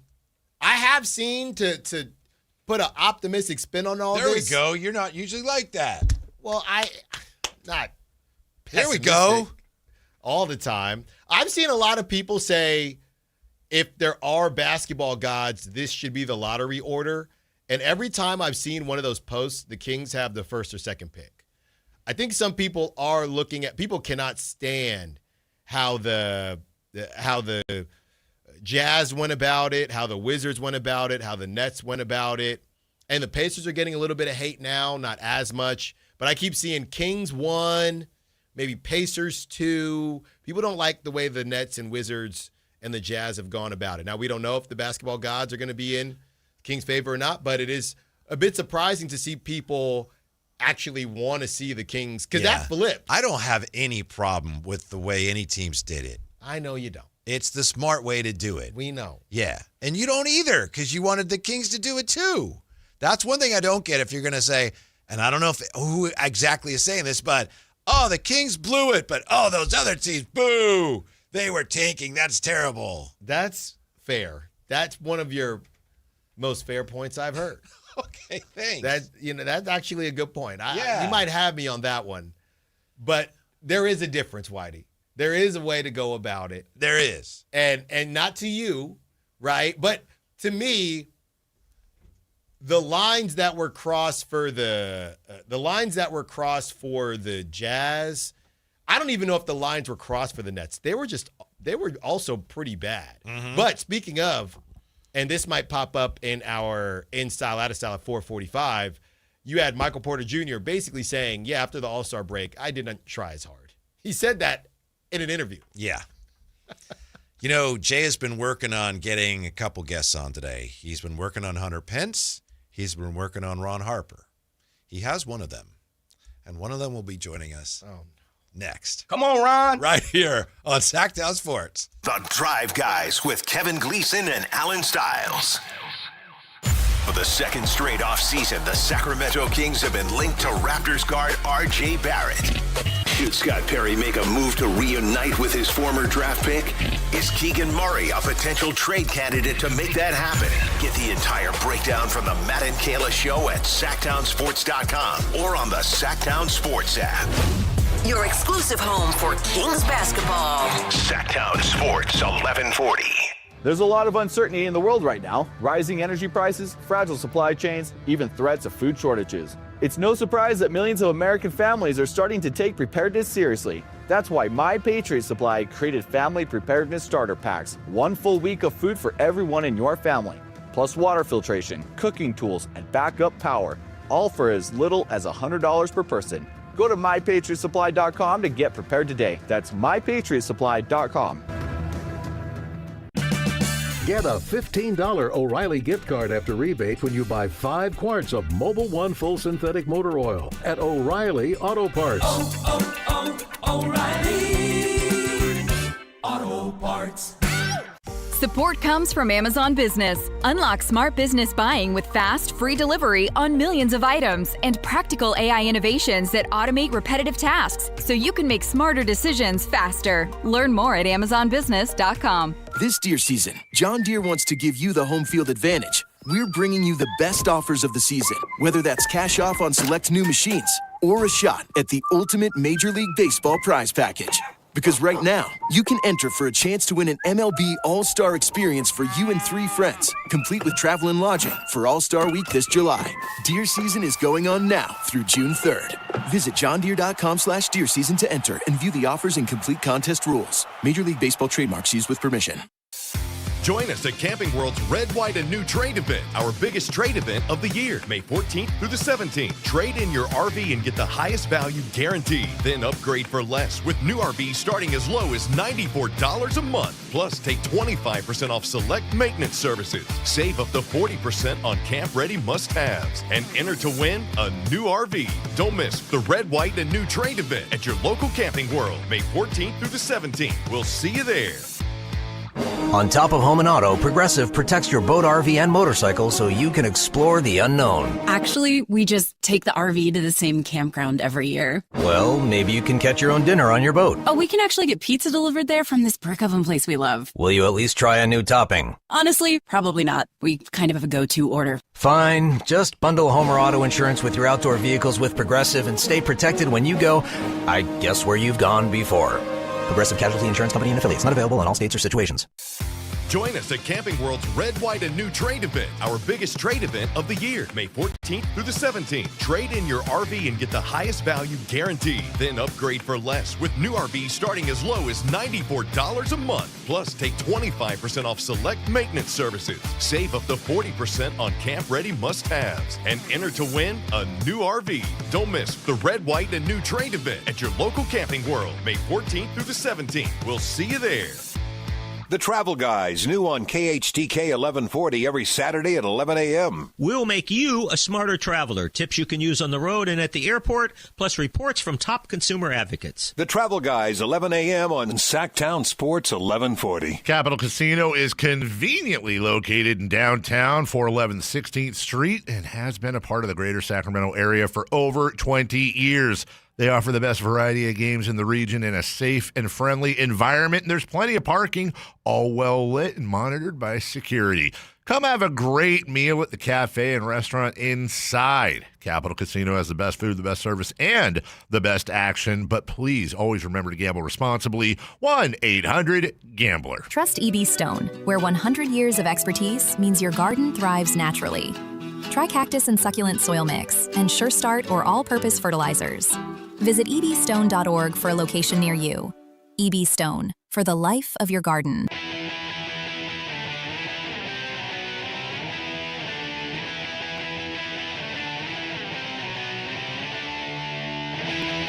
Live and local, it's The Drive Guys. Watch the show on youtube.com/Sactown Sports 1140.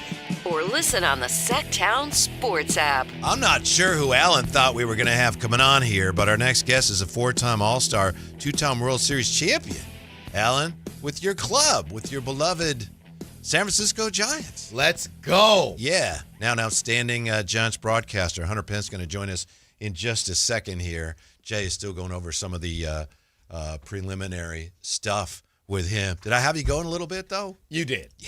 I was sweating a little bit. Yeah, here he is, a little bit. the one, the only, Hunter Pence. Hunter, thanks so much for your time. Did you know this? We just found out the A's, who play here, of course, now, they're in Philadelphia, and we found out that Nick Kurtz, when he was a boy in Philadelphia, he had a dog named after you. Did you know that, Hunter?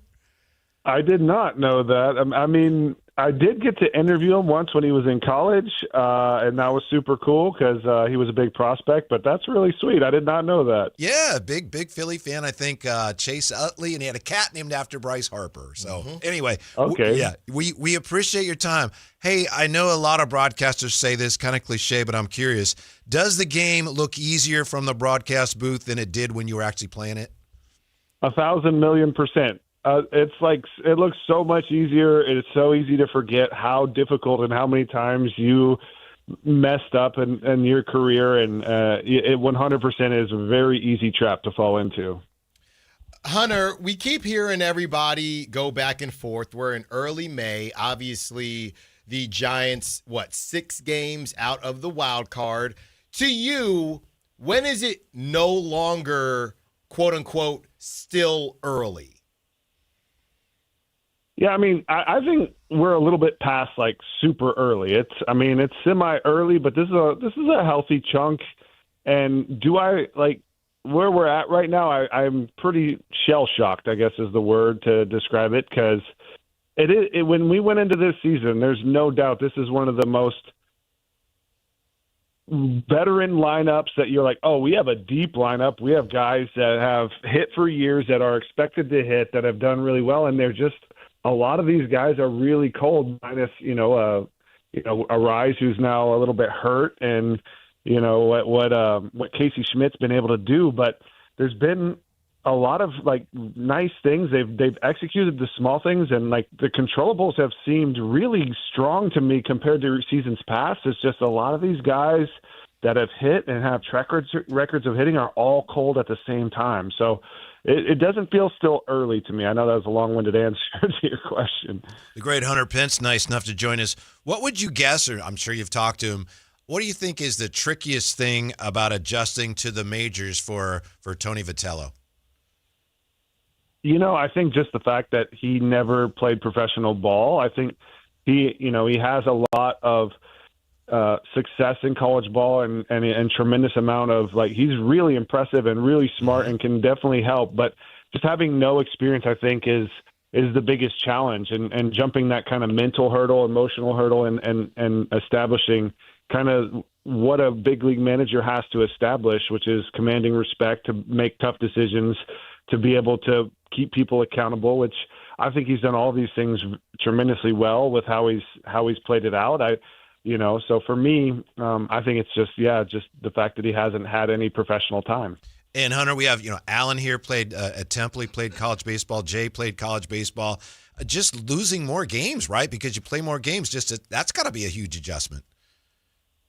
Yeah, I think, I would argue that the grind for both a major league and a college coach in today's day and age in the SEC is very similar. I don't think that there's a challenge there with mental focus or energy or enthusiasm, because the college head coach is it's the same level of insanity, no doubt. It's just a little bit different, but not much. I would argue they're very similar, because even when their season's over, they're recruiting, they're on phone calls, they're dealing with a lot of stuff, and obviously it's a different journey, but they both require a remarkable amount of kind of soul effort, is what I would call our soul force. Gotcha. We've seen other teams come in and hit the ball around at Oracle Park, and obviously there are a lot of conversations. Oh, the Giants can't get free agents because they don't want to hit at Oracle Park. Hunter, you've obviously hit at Oracle Park. Is there any part of this that's maybe a little bit mental when you go home? Oh, man, there's some balls that would be out at other parks, and they're going to be fly balls, or maybe it's a double instead of a home run. Is there any mental aspect about playing at Oracle Park for the home team? It's a great question, and I got to experience going to Oracle as a visitor, early in my career, and I got to experience it as, playing every day at Oracle for 8 years. And it is a massive mental, almost like crippling mental, to play at Oracle Park every day. When you just come in, you haven't been beaten down by crushing the ball and getting out, where you're questioning, switching your swing. How do I deal with this? When you haven't felt that overarching pressure of a full season at Oracle, you don't think about it too much. It doesn't affect you. You maybe miss one ball in a series, you're like, oh, well. But when there's 8 or 10 balls that you absolutely destroyed, and they're now, this homer or double or extra base hit is now an out, that's a massive shift in your stats for your season. And it is painful. And I will say, whenever I went to Texas in 2019, and I remember hitting a ball in the air and being like, oh, that's an out, and it was a homer, I was like, holy cow, my mentality, I can actually – I literally was in the – if I hit it to right, it has to be low. And, and you can't always control it, but that was how I would focus on, because I was like, I'm not going to just pull off and get my shoulder flying open. But 100%, it is a very tough place to hit every day, and you have to be very mentally strong to take it on as a hitter. Hunter Pence, nice enough to join us. When you were traded from the Phillies, did you have any idea that things were going to work out for you as well as they have in San Francisco?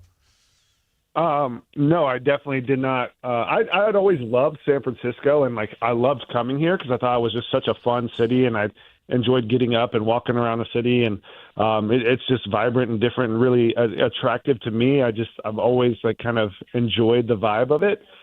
And so when I got traded, and I knew how good the pitching was from facing everyone, so I was like, man, it's going to be awesome because I look at myself as like, you know, and I don't want this like to sound arrogant, but I believed that I was going to help create runs every day, and it was a breath of fresh air to have that, know how good the pitching was, and we had great pitching in Philly, so it was a bit of a shell shock there that I was traded away. But coming into Bumgarner, Lincecum, Kane, you know, obviously Zito, Vogelsong, and what Vogelsong was doing was very exciting. So I had no idea, but I knew I loved the city, and it was really fun to get to know the guys and Boch and everyone around the city.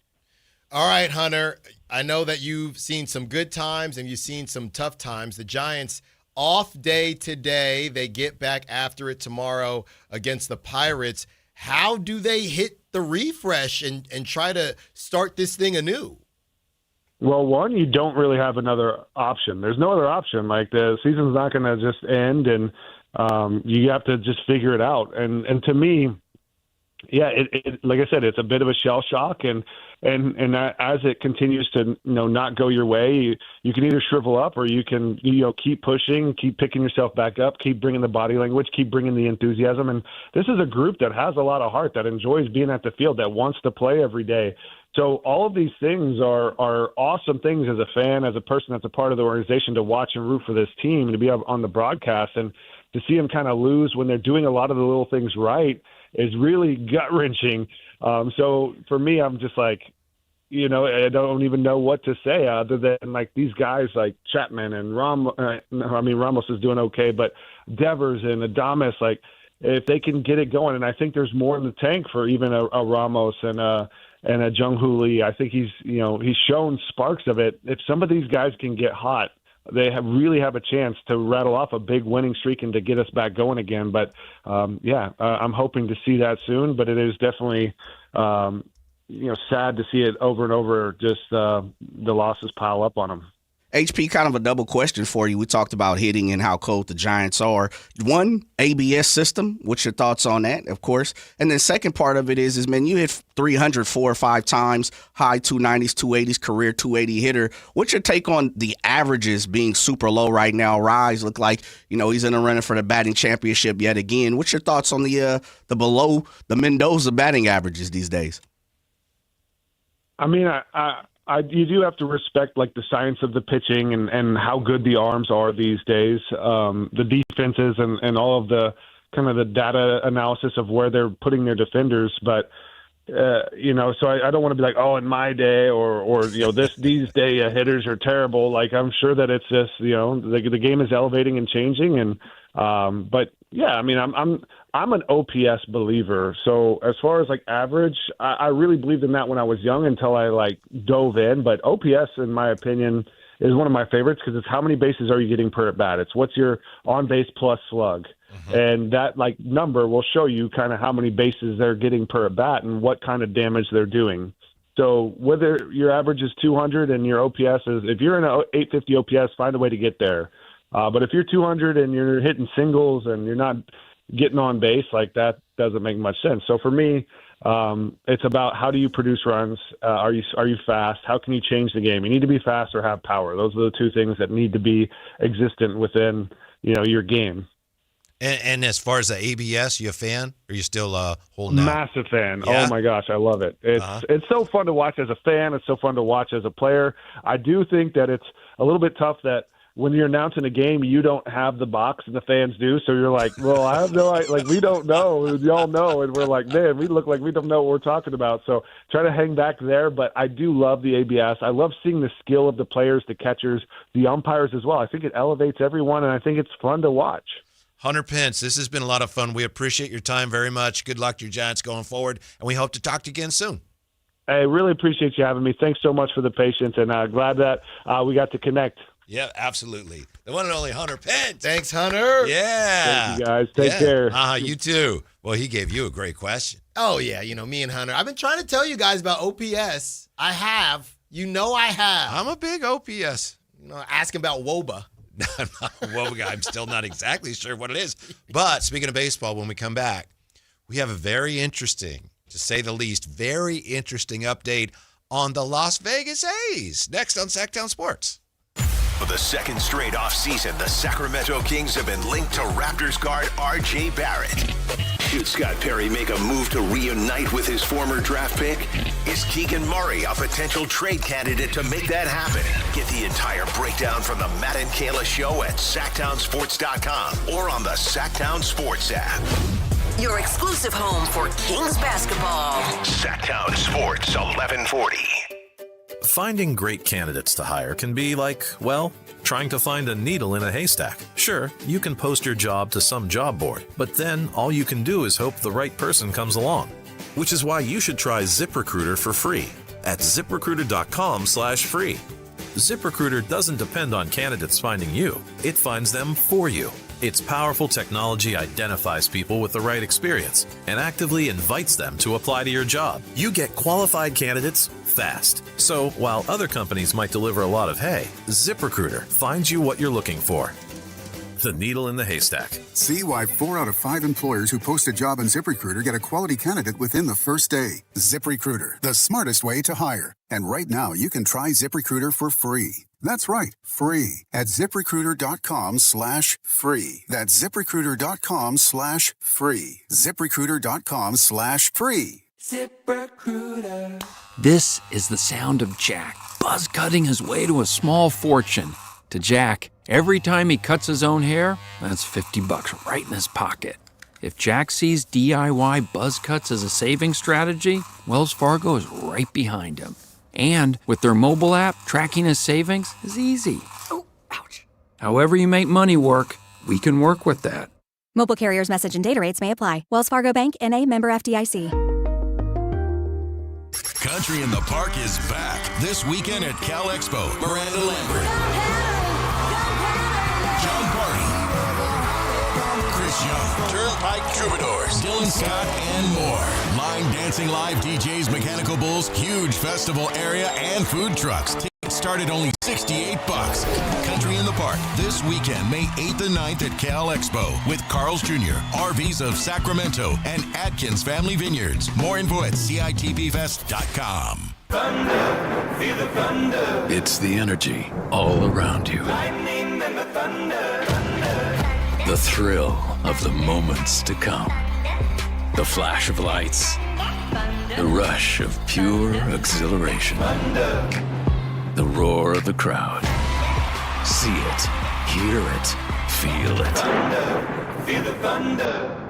Lightning and the thunder. Thunder Valley Casino Resort. Feel the thunder.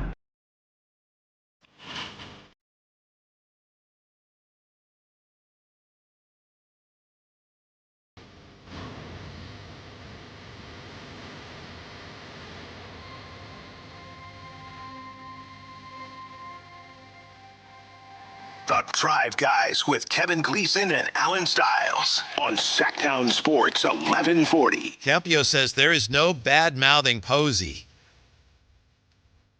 You gotta call him like you see him, though. Well, Buster hadn't done a great job as a guy player, calling the shots. Yeah, and funny enough, I believe I saw something. He's up for Hall of Fame this year. Yeah.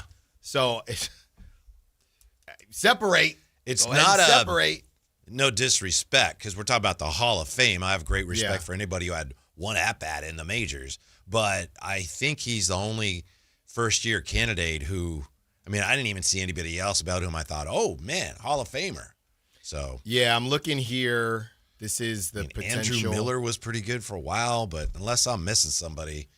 Nah, I said the same thing. Yeah? I figured nobody get in this year first-timer. I got you real. Whoa.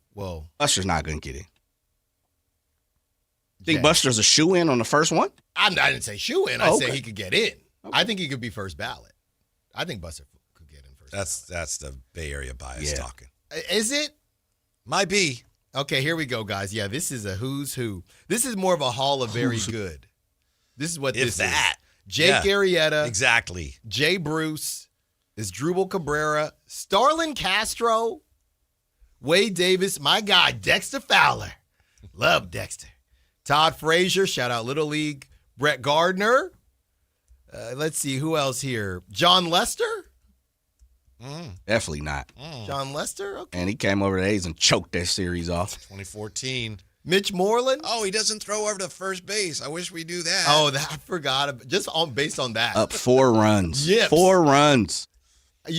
What type of yips? What are the yips called if you just won't throw it? It's still the yips, I think. Irvin Santana? Good player. Kyle Seager? Hall of Very Good? We're talking all, yeah. Or Hall of Pretty Good, is it? He's naming the names and looking up like he's... Ryan Zimmerman? Yeah. It was good for a long time. Washington Nationals. Give me anybody else on the list that you're telling us should be a Hall of Famer, please. I got nobody. Okay. But Buster, come on, baby. He gets in. Somebody said, does Lester go in as a Cub or a Red Sox? Red Sox. He ain't going in as an Athletic, I'll tell you that. No. You don't want him. They're weird. No. Come on, Buster. First time, baby. You know, Buster went to recruit Lester. I did hear about that. Yeah. When they're both still playing. How about this update from @VitalVegas? @VitalVegas is a site, Twitter, and they tell you everything going on in the city, and this is opening here, and this restaurant's open, and this is what's going on, Civic Center, whatever. Here's from @VitalVegas. Okay. Rumblings have predictably started about progress on the Ace Ballpark slowing as available funding is depleted. The $1 billion funding shortfall remains unaddressed. No amount of breathless cheerleading by local journalists can alter that simple reality. Can anybody say finders keepers? Sacramento, look what I found. So people are wondering if maybe the strategy is, look, you start to build the park, and that's going to draw the investors that you need to finish it? I don't know. Look how good it is. You want to give us money to finish it? Yeah. That is ridiculous. The fact that the fact that Major League Baseball allowed this to happen, it's not about, hey, you want to leave Oakland, leave Oakland. All right, separate conversation. But the fact that you allowed it to happen without Vegas having, or John Fisher having their ducks in a row, and now we're watching how a process actually works with an expansion team, as Sacramento is getting their ducks in a row, and why do you have all this information, and Kyle the Mediocre, the whole crew. That is what is making this look even infinitely worse, because you know that some weird stuff went on to just push it through. I'm not saying they did anything that wasn't up to snuff, but it just was clearly a rush job, as we're watching how the Salt Lakes and the Portlands and Oakland back in the mix, Nashville's, how Vancouver, the Vancouvers, shout out the Whitecaps, how they have to go about it. Meanwhile, you got this haphazard situation going on in Vegas where you have no clue who is going to foot this bill. How does that happen? That's a great question. And it's one of the mysteries. I don't pretend to know the ins and outs of their funding and what their plan is to make up for this $1 billion funding shortfall, according to Vital Vegas. But a lot of people, either they don't want to answer or they can't understand why baseball has just bent over backwards to assist in this process of John Fisher going to Vegas. Bend over backwards. Expansion fee? No. Relocation fee? No. Right. We don't need it. What does he have on him? Yeah, I don't. What does he have on him? I don't know. It's crazy. Nashville and Salt Lake. But I will Sacramento. say, I mean, it's not like they just have a hole in the ground. They've actually done some work on that stadium. Yeah, but if you do something like that with no way of, we'll just figure it out later, that's crazy. No, I know. That's what I'm saying. I'm not saying, oh, they'll be fine. They've already started. I'm saying, well, what if this does fall through? What happens? Well, you know what's so funny? Early on, the conversation was, are they, going to be able to start this thing? It feels like they felt all this pressure from the questions of are they going to be able to start this thing, this, that, and the third, that they decided, hey, everybody's talking about this, so let's just flip it. We won't wait for everything. We'll just start it, and then we'll figure the rest out later. Who does that? Yeah, I don't know. It's like hitchhiking. Mm-hmm. Hey, I got a flight there. I don't have enough money for a flight back, but I'll figure out a way. Maybe you will, maybe you won't. Mm-hmm. I was getting on 5 a couple days ago. I saw a hitchhiker, thumb up and everything. I look like John Fisher because that's what's going on here. Jay, have you seen the mock-up, which I think someone did on, what was it, Genesis, of what the ballpark would look like? Yes. Yeah. It looks nice. It looks spectacular. Yeah, it looks great. Jetson-like. Does it look? But all those, every city has those. Right, no, Jay, that's a great Except call. for Vegas's image, they suck. Yeah. That place looks terrible. Yeah. It's all out of scale and everything. Yeah. Yeah. Like a fishbowl. Like, what is this? It looks terrible. Yeah. But that's so funny, Jay. They do always make it look super futuristic. Yes. You know why? It's always like a silvery color, right? It's always smooth. And then you look in the corner, there's a spaceship. It always looks. Why do what they are they always, that like housing? Contemporary housing is what we call it. Did you ever see this, Jay? There was a time, and it's probably too far back for you, but maybe not. You'd go to the Kings at Arco 2. You'd go to the box office because you had a will call or whatever. Yeah. And in there, in that building, they had a model Raiders? of the Raiders, Yeah. where the stadium where the Raiders would play in Sacramento. Somebody has that somewhere. Yeah. Yeah. I will say this. Yeah. When Arco 2, I just always call it Arco because one yeah. super young. Arco, when they had the ceremonies of closing the arena, I went to the first ceremony, went out there with Doug and all this good jazz, and they had like a yard sale.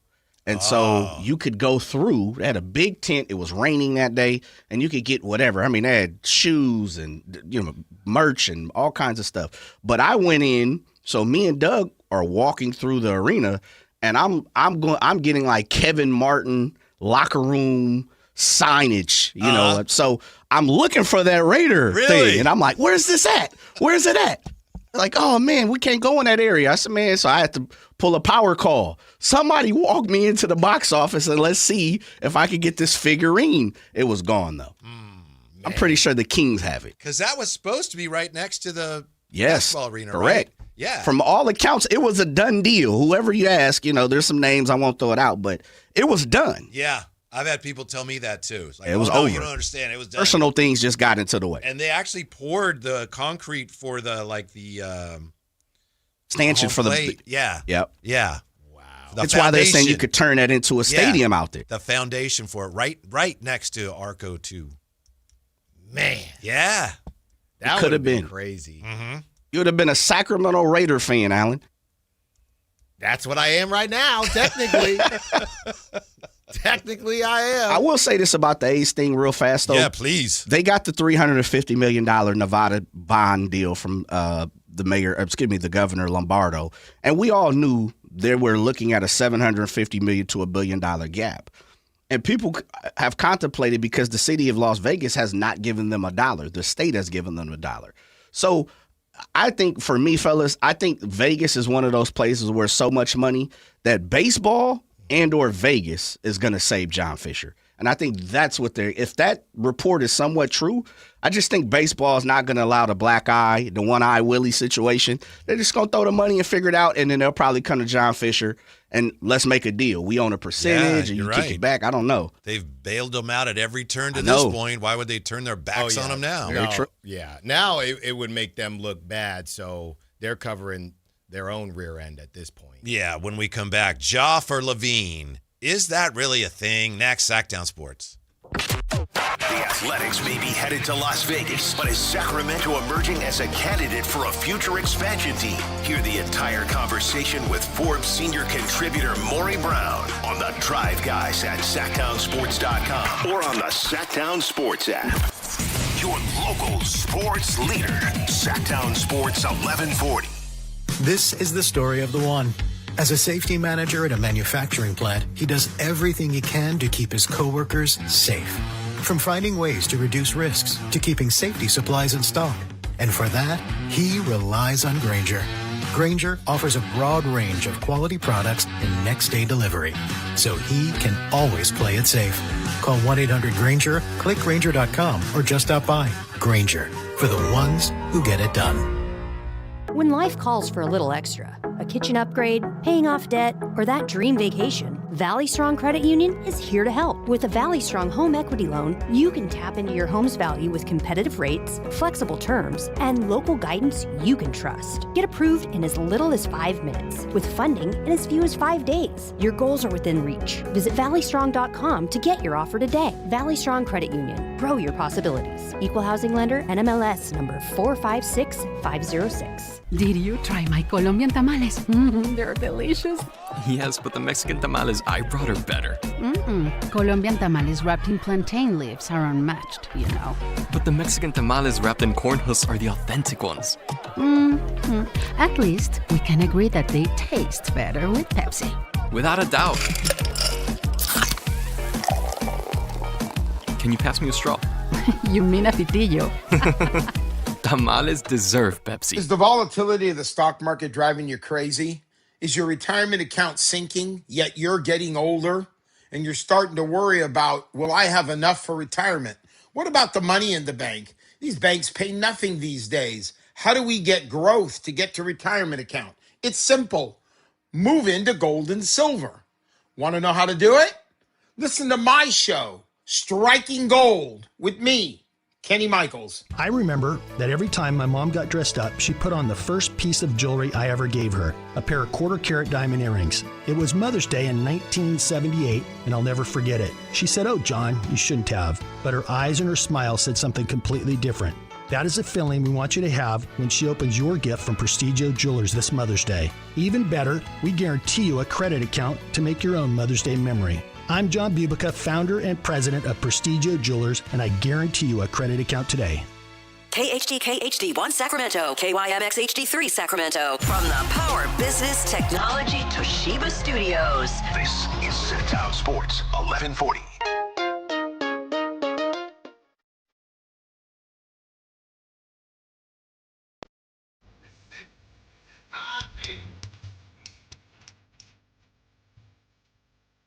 Live and local, it's the Drive Guys. Watch the show on youtube.com/Sactown Sports 1140. Or listen on the Sactown Sports app. I know that we might poke fun at Dave, or we might, leave a fake list of media rankings for him to read on the air and all that. We have some fun. But I want to thank him or whomever was responsible. I'm not actually sure who was responsible for the donuts that were left here. I didn't have any, but I'm telling you, there was for a box of donuts in a radio studio that's been here a while.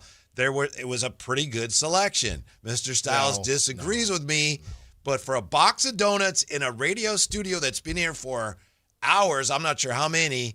There was a maple old fashioned in there. No. There was a chocolate with nuts on it that Richie just enjoyed. There was some good stuff in there, Alan. Usually you get, like the thing, whatever it is, that looks like a baseball glove, and you get like half That's a bear claw? Whatever it is, half a jelly filled, or something with the jelly oozing out. This was pretty good, so thank you. Whoever's responsible. I mean, those were some scraps. I've seen so much worse, though, in a box that's been... There was a chocolate nut one. Yeah, that's the one that Richie had. Yeah, Richie had that. It's chocolate with, peanuts or something. That's a staple. No. It's not my favorite donut. I don't order that, but you see that all the time when you go to get donuts. It's there. Richie saw it and said, you know what? This is still here.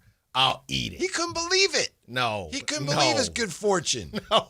He said, this looks pretty good, and it's like still you're walking here. down the street. There's a $50 bill. My lucky day. No, okay. You got to look. You go to the bakery, the donut shop. You got to look in the back. Or you know what that is? Whoever it was, they showed up to the donut shop late. What you got left? I don't think all the glaze were gone. I don't think so. All the glaze were gone. The sugar donuts were gone. They had some chocolate nuts.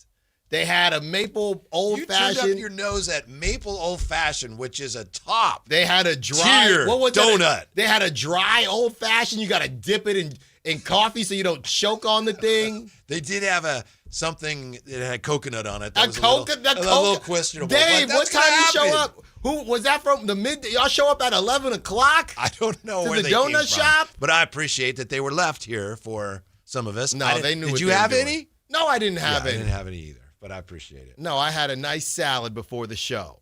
And if I was going to ruin the salad, it wouldn't be for a coconut donut. It would not be for that. That's right. I forgot. You have very particular donut tastes. No, I'm not particular donut taste. Glaze sugar donut or glaze. Or sugar. Yeah.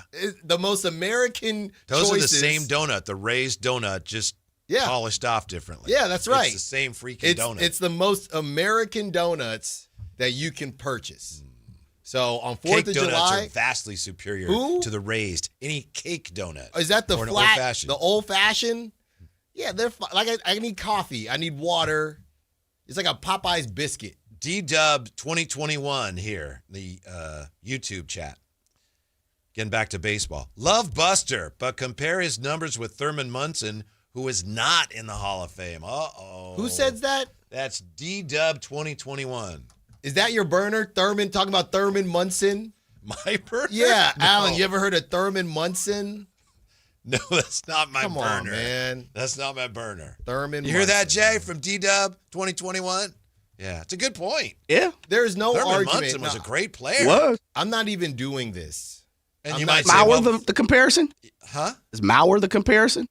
I don't know. Is it Mauer in? Yeah, he's in. Yeah, you First might ballot, say, too. You might say, well, wait a minute. Buster won World Series. Well, Thurman Munson won a couple World Series himself, Alan. Okay?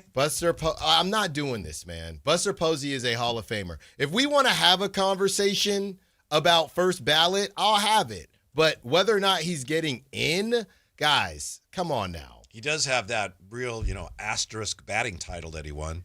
Batting title, rookie of the year. Asterisk batting title. What's the wrong? What was the Miguel asterisk? Cabrera. No. Who's the guy that got popped for Melky? Melky? Yeah, Melky Cabrera. Yeah, Melky Cabrera won the batting title and said, I agree to give him the batting title. Yeah, well, because he had a higher cheated. average. He cheated. So you go back and We're forth, going to have Whitey. to take down a lot of records if we're going to do that Well, for you can everybody take who 'em cheated. down.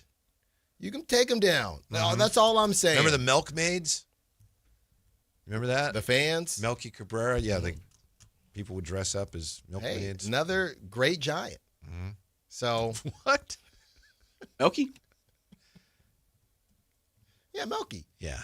The Giants didn't appreciate him.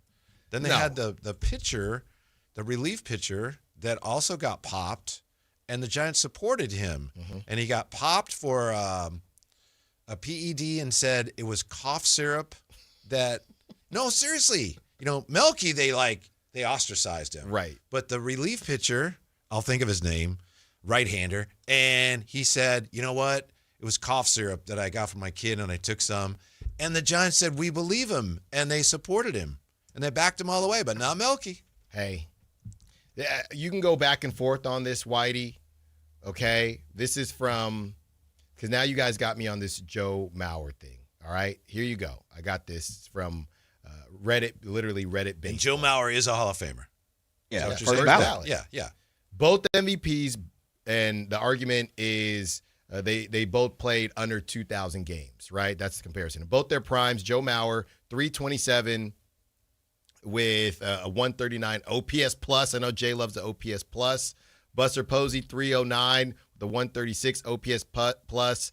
Posey was a much better defender and won 3 titles to Joe's 0. Does that make Posey better despite Mauer's 3 batting titles, okay, and the gold gloves as well? Mauer, very solid defender, but ran into a far superior Yankees team in his playoff appearances. Posey, on the other hand, was the backstop and the backbone of the San Francisco dynasty, but it's worth noting he only had a 667 OPS. That's not great. And batted .216 across 3 World Series with just 14 hits in 16 games. That's interesting. If Mauer first ballot, come on, guys. Now, no, Jay, Buster's in. Jay, Not now, arguing that. No, now, thank you. No, thank I you. might be. Ooh, really? I might be. It's been a question that has been debated for many years now. There's no debate. You just have to remove all of the beloved Giant bias. No, I'm not. No, seriously. This last one I'll do, Whitey. Okay? Joe Mauer, MVP. Buster Posey, MVP. Joe Mauer, 6-time All-Star. Buster Posey, 7-time All-Star. Joe Mauer, 3 Gold Gloves. Buster Posey, only 1 Gold Glove. Uh-oh. That's interesting. I don't think that's right. Uh-oh. Joe Mauer, 5-time Silver Slugger. Buster Posey, 5-time Silver Slugger. Joe Mauer, 3-time batting title. Buster has the 1 batting title. Buster also has a Rookie of the Year and 3-time World Series. They're both first ballot. Now I'm certain. Thank you, Jay. Joe Mauer's numbers were clearly the runs and RBIs from both. Excuse me? What's the runs and RBIs of both careers? Out on the Wi-Fi. Buster Posey, 729 ribbies. Joe Mauer, 923. Buster got more home runs, though. Buster, 158. Joe Mauer, 143.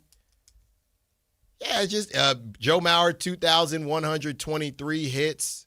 Buster Posey, 1,500 hits. Oof. Spencer Lampkins, Buster, Rookie of the Year, MVP, batting champ, comeback player, 3-time World Series champ.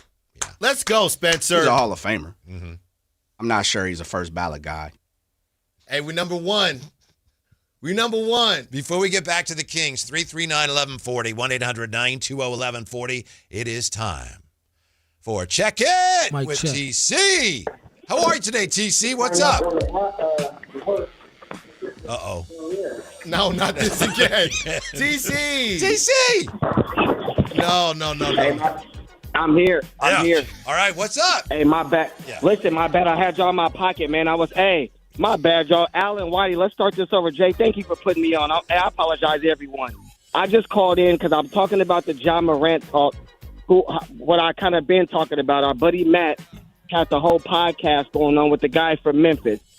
And my thing is, I'm not understanding how any Kings fan or even Kings media, right? Everybody gonna fan and media how they go media, right, and fan. But how can you just say no or that's a bad deal for John Morant, for Zach LaVine in a second? That's what the guy, he even said a pick swap, or he said you can go to a future pick. I said, man, I'm doing that today. Ja and his dad, T, they'd be in Sacramento tonight, bro. We'd be sitting down at dinner if that was the deal. We going to work that out tonight. So what that said is, Ja's coming to Sacramento. The only way Ja don't come to Sacramento is if the Kings fall anywhere between, if they jump up anywhere between 5 and above, right? I said that backwards. Anywhere between 5 and above, you take whoever falls to you, and then you get Ja, right? Or if you fall anywhere between 6 and 9, because isn't 9 the lowest we can fall? Am I saying that right? I think 8 is, isn't it? 8, is it okay. 9? Well, 8 or 9. Either way, anywhere, if we're going down, A-Cup's the pick. So that means you don't even really need Ja at that point because you got your guy A-Cup. Back to what TC's always saying, the Kings are in a win-win situation. At this point, it's trying to find out what's going to fall to us. And then we bust those other trades, those other deals, Domas, DeMar, those are all separate trades. Mm-hmm. That's separate from the draft. The Kings are in a win-win situation. Just let it work out, y'all, and it's going to be good. I just don't understand how everybody's talking about no to John Morant, and it's like a bad deal when we're giving up a guy and a second-round pick that we don't even want in Sacramento. It's confusing to me. All right. That's all I got. Thank you, TC. And you're right, TC. There is a 0.6% chance of them picking 9th. So there is a chance. There's a chance. I'm a big TC fan, but I'm not a big fan of this trade. Here and we I'm go. Not a big fan of the extended coverage of this nonsense. Go! Come on, Whitey. Some of the Zach LaVine trade nonsense makes the Jonathan Kuminga coverage from last year look like freaking Pulitzer Prize-winning material. What are we talking about? Do we have any reason to think that anyone's actually talking about this? I don't know of any. I know that last year there was talk that the Kings were in potentially on Ja. Why? I've heard people saying, well, we don't know what Scott Barry thinks of Ja. We may, because based on reports we had last year, which may or may not be entirely accurate, the Kings were in a position where they were monitoring that, and if Memphis was going to be so desperate to get rid of Ja that they were going to shed some draft assets. The Kings were interested. Other than that, I know there was a lot of people nationally that thought, the Kings, they're so screwy. They'll probably go for Ja. Right. But I don't think that was true. We don't have any reason to assume that was true. But now we're manufacturing this Ja and Zach LaVine thing. Why, Alan? Why? I don't get it. I think we're spinning our wheels when there's more realistic things we could actually be talking about. What are we doing? Why in the world? Why in the world? Come on, Whitey. Would Ja want to come here? Mm-hmm. And why would the Kings want to bring in a broken down? Unfortunately, I think he is a broken down Ja. I hope he is able to physically rehabilitate himself and get back to the level at which he once played, because he was spectacular. But you got Zach LaVine, and at worst, you got one more year of that. Why would you want to bring in Ja? And yeah, you pay down a little bit, but it's a longer financial commitment. Why? I don't get it. I don't see it. It's not a thing, and I'm done with it. Drop the mic. Combate. Whitey Gleason just put y'all on notice. I just don't get it. Stop with the clownery. Stop it. You stop it right now. We can be, and we should be, and deep down we are, I know it, better than that. Maybe, maybe not. But I'm going to tell you the same way I tell Jay when we get caught up in this stuff. It's this simple, Whitey, and I got the countdown right here. Okay. 2 days, 19 hours, 46 minutes, and 35 seconds. That's how far away we are from this stuff hopefully ending. Mm-hmm. Not all of it. So to TC's point, hey, if you don't take a point guard, maybe it comes back up. But that's what this is, Whitey. Everybody is waiting, thirsty, hoping, wondering, trying to fill the void, trying to make it. Mm-hmm. And that's what ends up happening. And you end up ticking off Whitey bleeping Gleason. And you don't want to do that. I'm going to tell you right now. Now, on its face, I understand why the conversation is being had, but I think the other part of this, Whitey, is, and what's driving some of your heat, okay, is that we've done versions of this before. Yeah, we have. And now we're doing it again. Yeah, we are. And nobody really knows why we're doing it.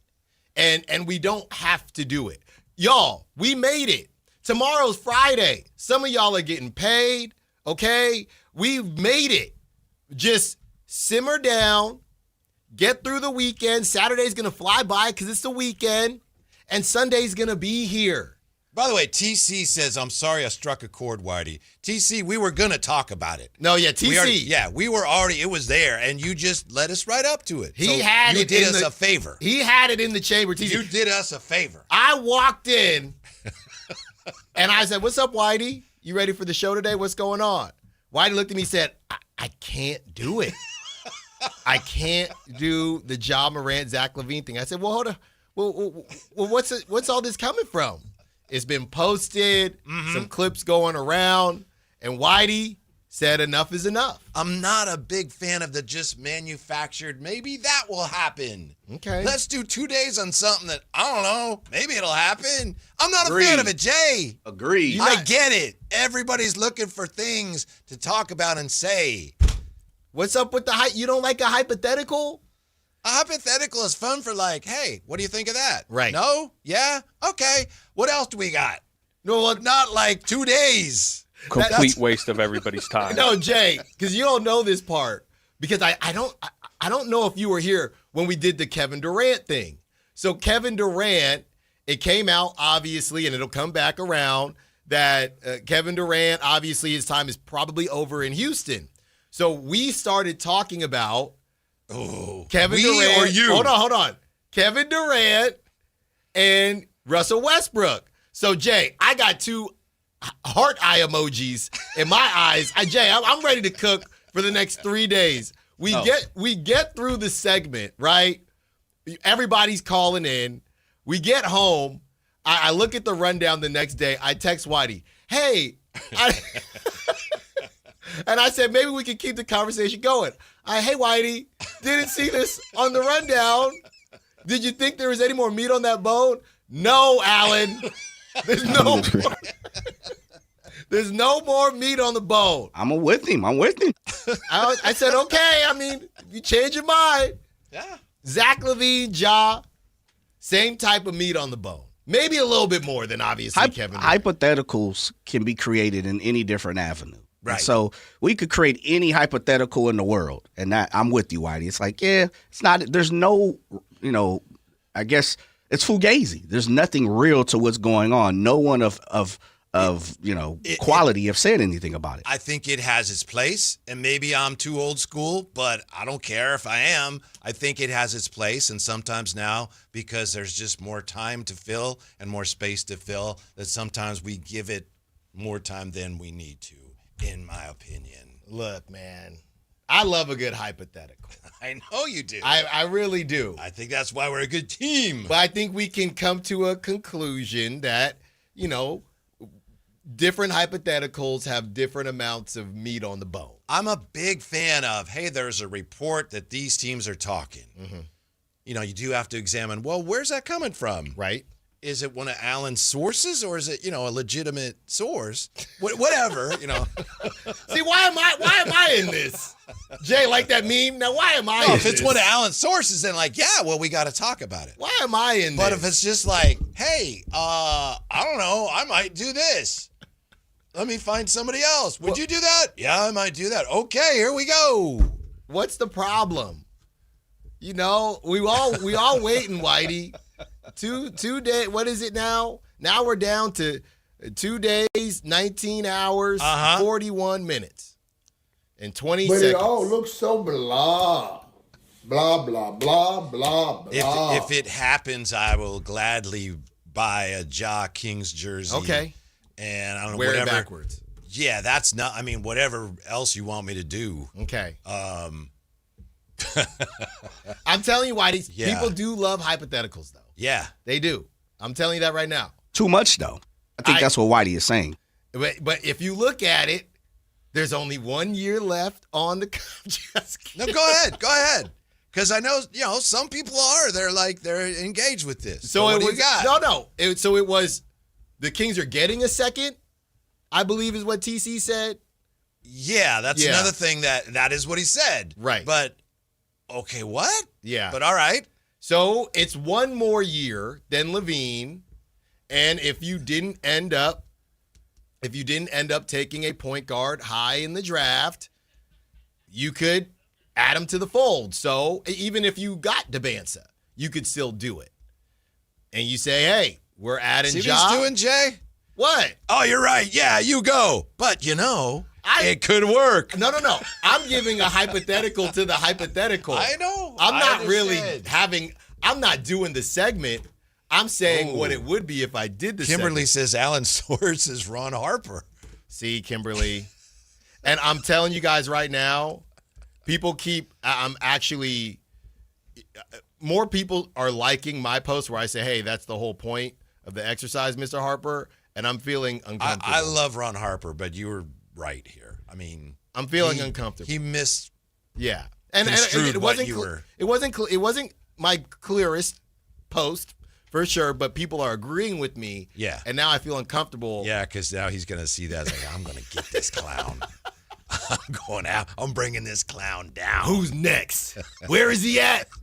Natomas?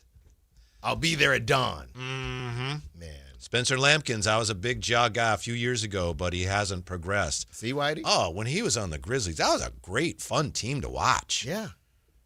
And they were quirky. They had character. They had grit. They just weren't good enough, but, man, they were a really good team. So, from what you've seen, right? Not that we're doing the segment, but if we were to do the segment, from what you've seen, was the conversation that the Kings should do this? Alan, he said no. I said no, man. That was the thrust of what I heard. Yeah. Okay. Jay. Who was the sources? Who created this avenue? I think Matt. Yeah. So let's move on hypothetically. Okay.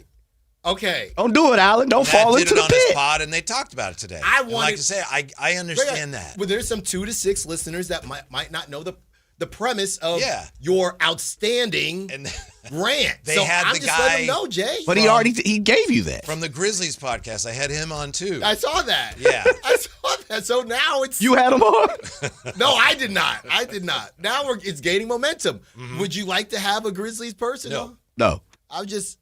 Jay got the phone numbers. What's Memphis area code? 901. FedEx, baby. A hypothetical call about a hypothetical trade. But I'm with you. Are you? No, we're too close with Zach LaVine. You know, and to be honest with you guys, I told you how excited I am about the second rounders. They got 3 picks coming in. I want to talk about that. I don't need the retread. I'll tell you this much, guys. I'm in no hurry to trade a second-round pick either, to be honest with you, although I don't know what year we're talking about. So I'll give you this much, right? I was lucky enough to come across an MLB The Show. I was gifted an MLB The Show. If we're talking about a second-rounder this year, isn't that just like borderline stupid? For the Grizzlies? For the Kings to trade a second-rounder? I thought they were getting one. Oh, okay. All right. If they're getting one, then apologize. absolutely not. Was there the filler of salary? Yeah, I think you're right. I think TC did say they could be if they're getting one, then I'm not giving up Zach LaVine in a second. No, I need, you know me. I need those seconds. You're right. But that's what I'm saying. Whitey, I got MLB The Show, and it's on Nintendo Switch. I don't know. I told you I'm not a gamer, right? So I don't know if it works there's Nintendo Switch 1 and 2, and I'm looking them up. They're not cheap. So I'm thinking, all right, do I get a refurbished one? You know, it's called Reset or whatever it's called. So I don't know. It's a lot different to get a refurbished Nintendo Switch, right? Than a refurbished NBA player. And we don't even know if Ja is refurbished yet. Right. We don't know that. We've seen nothing. Right. We're talking about DeMontis Sabonis. At least that brother played this year. We haven't seen Ja at all. So that's why I'm not having this conversation besides hypothetically. And didn't we find out last year that he didn't want to come here? And maybe it's because he was hoping he was going to go somewhere else. Yeah, he thought he was going to go to Miami or something. But that brother is not going to South Beach. Yeah. I can tell you that right now. I'd rather talk about Tyler Hero. Let's do a hypothetical on top. It wouldn't surprise me if Ja didn't want to come here. In fact, I'd be surprised if Ja did want to come here, given that the Kings are probably not going to be competitive for a while. There's that too. Well, so anyway. Yeah, he's got. Thank you, TC. Thank you, TC. I want to thank all the. I just don't think it's a thing. That's all I'm saying. I don't think anybody thinks it's a thing. Okay. But, you know, if you want, you can have somebody on to confirm. I can make some calls too, Jay. I believe it. He's like, they ain't getting on. Hypothetical? Yeah. Hypothetically? Alan, you booked a Prove me hypothetical wrong. guest. No, seriously, prove me wrong. Find something. It's not my thing. No, it's okay. It might be fun. If you can find anything of substance on that. Anything. I'm busy, Whitey. Of any substance It's on not. this. If it was my thing, I would. But I'm not touch. My name's Bennett. I'm not in it.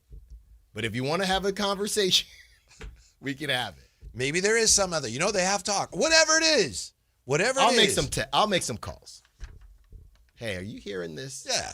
Off the In record. all fairness, if there is something more, I really don't think there is, but I would love to know. Hey, that was amazing. You did that, Whitey. Don't make Whitey angry. It came from the heart. Yeah, no, it came from the soul. Whitey was driving in today. I cannot wait for 4:00. I'm tired of this. No, it's one of those things that's not like, ooh, I can't wait. It's like, why do I have to? I don't want to deal with this. I have to get this off of me. Yep. Get it off of me, Alan. And don't worry. Get it off of me. It's coming back, too. Is tanking in the NBA really a big problem? We'll tell you what the players say about that next on Sactown Sports. The Athletics may be headed to Las Vegas, but is Sacramento emerging as a candidate for a future expansion team? Hear the entire conversation with Forbes senior contributor Maury Brown on the Drive Guys at SactownSports.com or on the Sactown Sports app. Your local sports leader, Sactown Sports 1140. May is here, and so is your excuse to hit the ballpark. The green and gold are bringing the energy all month long with fan-favorite bobbleheads, can't miss post-game fireworks, and a ballpark atmosphere you don't want to miss. Turn up for Sacramento Saturdays and bring the whole crew out for Stompin' Sundays, packed with kid-friendly fun, giveaways, and the opportunity for kids 14 and under to run the bases after the game. Enjoy big swings and bigger moments all May long in West Sacramento. Lock in your seats now at athletics.com/tickets.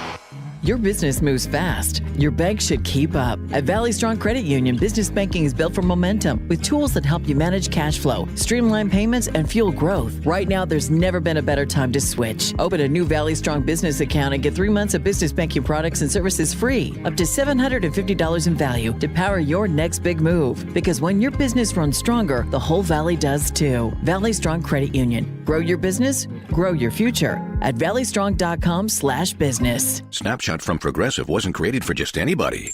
Oh no, we made it for you. Smooth accelerators. When that light turns green, you're off. Like a warm knife through firm butter. Going from 0 to the speed limit in an appropriate amount of time. Sure, your car has horsepower, but your horses prance around as silky smooth as your right foot. Fancy Prancerton. With Snapshot, safe drivers like you get personalized rates based on your driving habits. Sign up today at Progressive.com. Progressive Casualty Insurance Company and Affiliates. Snapshot not available in California or from all agents. If the world were like a Sleep Number mattress, everything would adapt for your comfort. Because as your life changes and your body changes, Sleep Number mattresses adapt and shift to give you personalized comfort night after night. And now everything's on sale during our Memorial Day event. Save up to $1,200 on mattresses for a limited time. To experience a whole new world of comfort, visit a Sleep Number store or go to sleepnumber.com. Sleep Number, to a good life's sleep. At Big O, we offer total auto care to make any car problem feel like no problem at all. We keep the scary lights off and help you get back on the road. From free inspections to oil changes and tire rotations. Now through May 24th, get $80 to $120 instant savings on 4 select in-stock Nexen, Nitto, or Sumitomo tires with installation purchase. Big O Tires, the team you trust. Installation required. Disposal fees and shop fees extra were permitted. See store for pricing. Eligibility may vary. Not valid with other offers. Is the crew on their way so we can fire up the grill? Cabrito, arrachera. They're gonna love it. Better go with birria and carne en su jugo. Classic Jalisco dishes with tradition. That seasoning is great, but northern Mexican-style meat speaks for itself. Let's make both. Deal. And to boost the flavor, ice-cold Pepsi. Its sweetness pairs perfectly. And to go with it, flour tortillas. And corn ones too. Hey, carne asada deserves Pepsi. To 15-year-old Harper, buying an $80 vintage rock t-shirt is a great investment. To Harper's mom, this logic has a few holes in it. So she helped Harper open a Wells Fargo Clear Access banking account. With no overdraft fees and tools to track spending, Harper's learning, one heavy metal tea at a time. However you make money work, Wells Fargo can work with that. Terms apply. Visit wellsfargo.com/deposit disclosures for fees and details.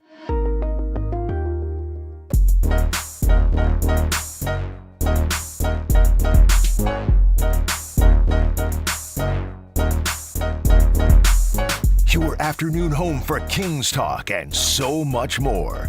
The Drive Guys on Sactown Sports. Hey, it looks like the 49ers opener, which is going to be in Australia.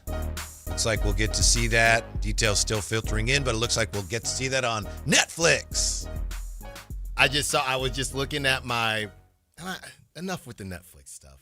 Exactly. I saw something. I think they might have had some baseball games on recently because they clipped some funny thing that happened at a game, which they don't normally do on Netflix Sports. Yeah, so that sounds familiar, and I can't place it. I saw something about that, too. Yeah, but, Anthony does a great job for us. He cuts a lot of the show. He does. And he's cutting today, and we were talking about the last segment. Yeah. And thank you. He's getting ready to cut it, and he said, man, Whitey went in. He goes, I don't even know how to title that. That right there. Right there.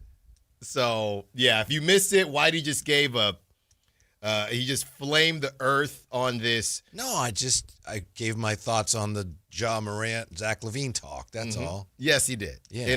And away. I shared my opinion of. It was a very fiery opinion from Whitey Gleason, so that'll be up on YouTube if you're just now joining us. Thank you, Alan. Yeah. By the way, we'll talk about the NFL and TV schedule coming up at some point here.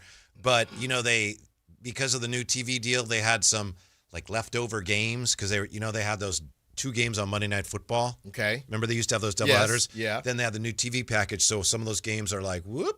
Oh, what do we do with them? So they're talking about a separate package of 5 games or whatever it is for, sounds like maybe Netflix is going to be the outlet for that. So we'll look more at that. And then we have the schedule coming out pretty soon.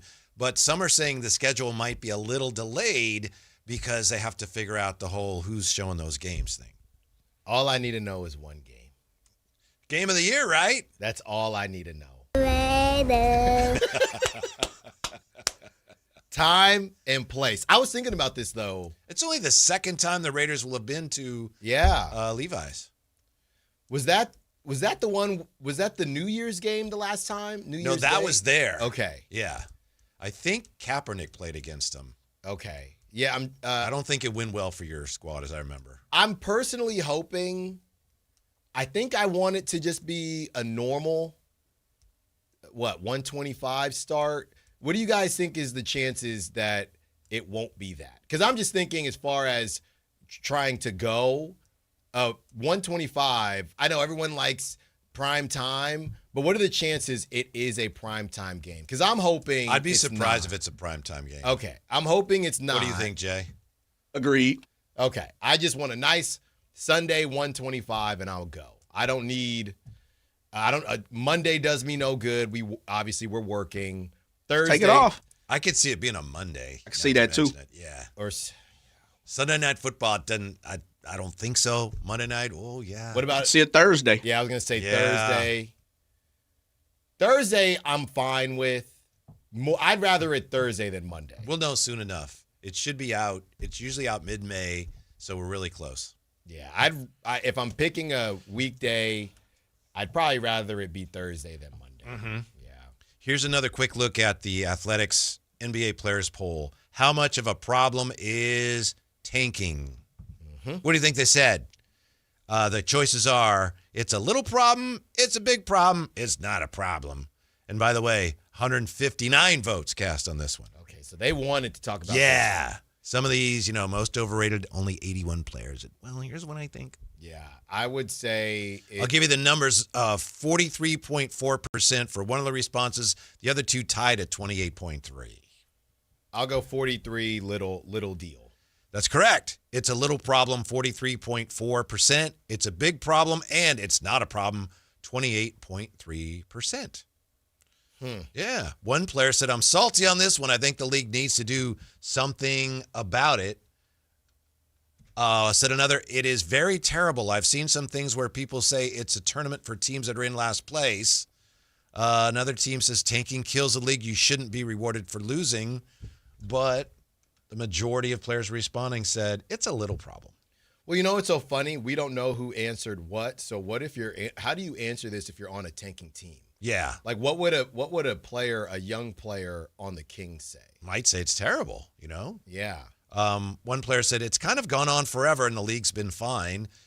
It's cool if other teams tank because they're just giving us free games right now. That's what I was going to say. I feel like it's not good for the game of basketball, but I feel like with tanking, you get individual opportunities that necessarily wouldn't have been opportunities if you're trying to win. And I think that's huge. Yeah. Obviously, these guys are the best at what they do, but I do wonder if you saw the Nets on your schedule. I mean, you're still human. There's no way you're getting up. I'm not going to compare the Nets to even the Celtics, but you see the Nets on your schedule, you're not going about your business the same way. Mm-hmm. You just as a human, these guys are playing like bums. This, I think, is a more interesting question. If you were commissioner for a day, remember this is players, 153 responded. If you were commissioner for a day with broad power to push through any change, what change would you make to the league? Now, they could go anywhere here, so it's not fair to ask you to guess. You take a guess if you want. But the number one answer, well, there's two, actually three. Three answers tied, 10.5%. No back-to-back, said the players. Fewer games and rule changes in favor of defense. Well, that's what they're seeing now in the playoffs. Well, I guess they're kind of letting them play, so that does help in a way. If you are defending, you get to do more. One player said, I would make defense legal again. Let basketball be basketball. Let's tilt it one way because that's what we think people want to see. Let's just let basketball be basketball. It's a beautiful game. Another player said, I'd make the game a little bit more physical. A lot of the foul baiting stuff and everything wouldn't really be as useful. You can guess who said this stuff. Oh, really? No. I won't, but you go away. You go ahead. Fire away. No, I don't think you can. Expansion got 9.8% of the vote. Penalties for referees, 7.2%. CBA changes. End betting relationships, only 4% said that. See. More personal freedom of expression. Okay. All-star changes, 2.6%. 3.3% had the correct answer. 4-point line. Here we go. What, in 20 years, Adam will be out of here unless he made a tournament, a 4-point tournament. But Adam will be out of here by then. But if you had a 4-point line, it basically would have to be half court. Yeah. At that point, the game would just be completely different. Right. That's the point where I think you would, all the arguments about, if you were going to do that, Whitey, that's where you could have the conversation about shortening the season. Because the records, everything would be completely different now. Depending on where the line is, yeah. If it was actually makeable, it would change everything. But, you could have made the same argument when they added the 3-point line. No, I know. But I'm sure some did. You just separate it, right? Oh, that's the since the 3-point line was implemented. So now we got to do 3 different versions of records. Mm-hmm. And then you get them before the merger, after the merger. It just gets sticky. One player said on the 4-point line, it would have to be pretty far. It would have to be, those stripes above the 3-point line. It would have to be stuck around there. A player calling for a shorter shot clock said record highs in scoring would soar even higher. One player wants to outlaw all foul shots until there are fewer than 4 minutes left in the fourth quarter. Another wanted to ease customs restrictions going into and out of Canada, which the league really can't do anything about. Be careful there. I want to walk through security, basically. Be careful there. Yeah. And one player said, bring Magic City Night back. So, really? Yes. I like that. If we could find that player, I would have hunted him down to get him on. I'm surprised it's only one. They really trust the Athletic. I'll tell them that much. Yeah. They really do. Good for them. Yeah. And was it yours or Jay who had the question yesterday? How do they get players to respond to these? What's the incentive? And maybe I'll ask Sam. I'll hit him right here. Yeah. I asked about it yesterday. Great question. Yeah. I think it's refreshing to them. It might just be, I'll do it. Yeah. Some of them would, yeah. They want to be a part of it. They get to say stuff that they obviously can't say and get it out there. And it's anonymous, of course. So I can see why. You trust those things you do at places of work where let us know what you really think. It's all anonymous. Do you trust them? I say enough. I say what I need to say. How about that? Mm-hmm. Trust. Of course. But I say what I need to say. I trust, especially like where we're working now. In the past, looking back, it's like maybe I shouldn't have been so trustful, but you never know. Yeah. You never know. Well, I know. It's funny, though, because I know when I've done them at previous companies, they'll say, hey, it's based on your department.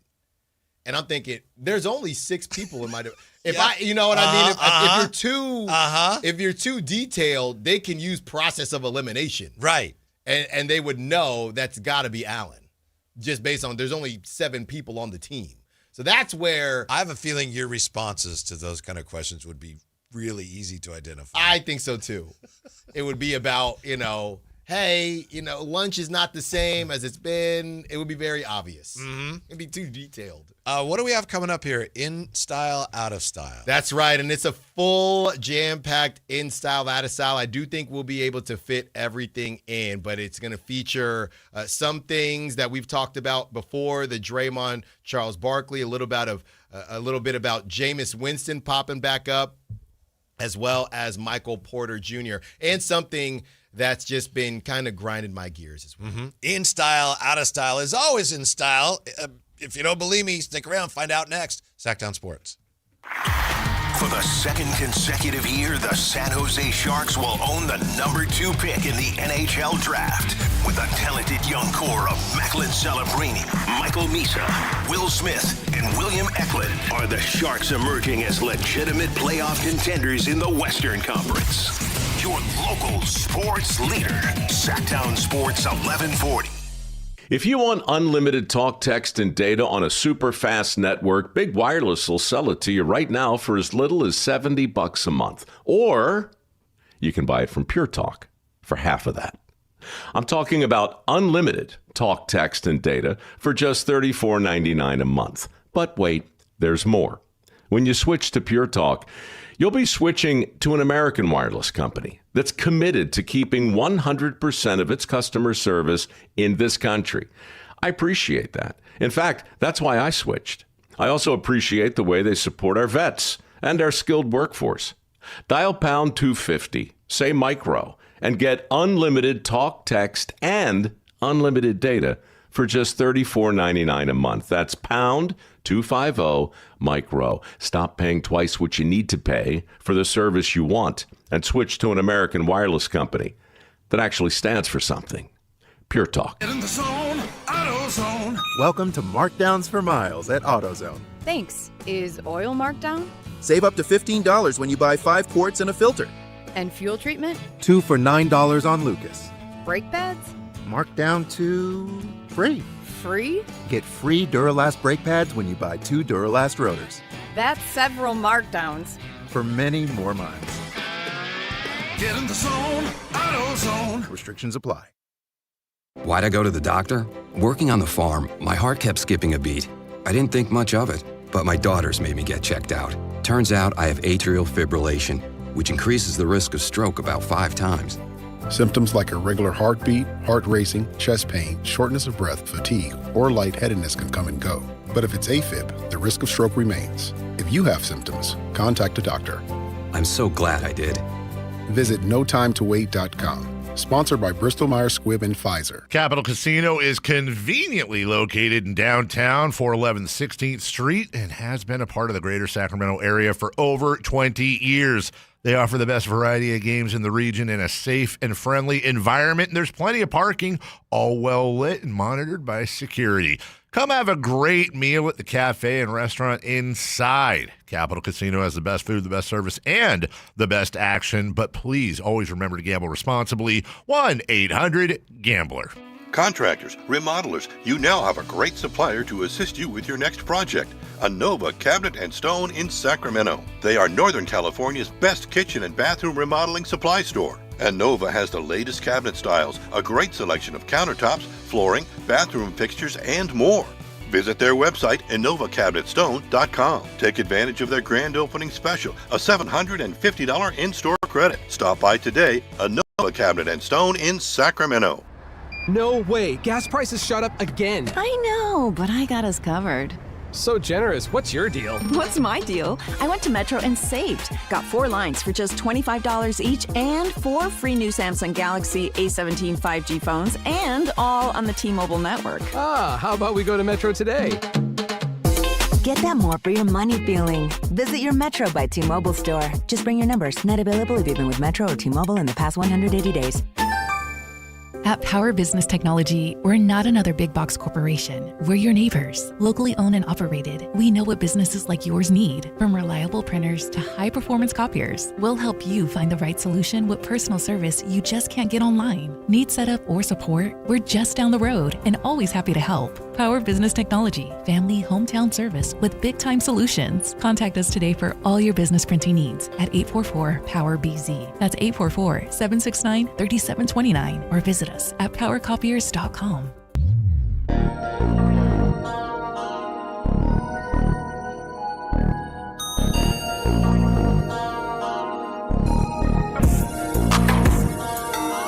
Download the the app and listen to The Drive Guys. The Drive Guys with Kevin Gleason and Alan Stiles. On Sactown Sports 1140. Top of the fourth in Philadelphia Athletics, leading the Phillies 7-0.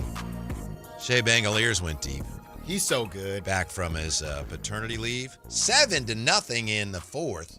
And they got first and third with 2 outs. So can that bullpen hang on, Alan, in that bandbox? I mean, you would It's hope. not as bad as Cincinnati, but it's a kind of a cracker box. Yeah, you would hope. And, I mean, the A's right now, they're starting to turn it. Well, they've been playing well. I think what they're sitting right at that 500 mark, what I wouldn't give to be 500 right now. And this is exactly where they want to be. I know Tyler Soderstrom was on the morning show and had some good things to say. They're just trying to keep their head above water until they get hot. That's what a lot of teams are doing right now. Then you'll see the trade deadline. Curious if the A's make any moves at that point, if they're still pretty firmly in it. They're going to start soon, Whitey. Rafi Devers was traded middle of June. So we're not far away from real things happening. I'm so disappointed. I'm a big Tyler Soderstrom fan. I had suggested through channels to his people that Tyler Soderstrom do a SodaStream endorsement. I was told that it was going to happen. I don't think it's happened. So I think someone was just, It's a good idea. Trolling me. Yeah, it's a good idea. Uh-huh. It's like, did Curry ever do anything with Curry? That was the whole thing. He should make a Curry. I know Aisha has That's not as good as Tyler Soderstrom for SodaStream. Well, neither happened.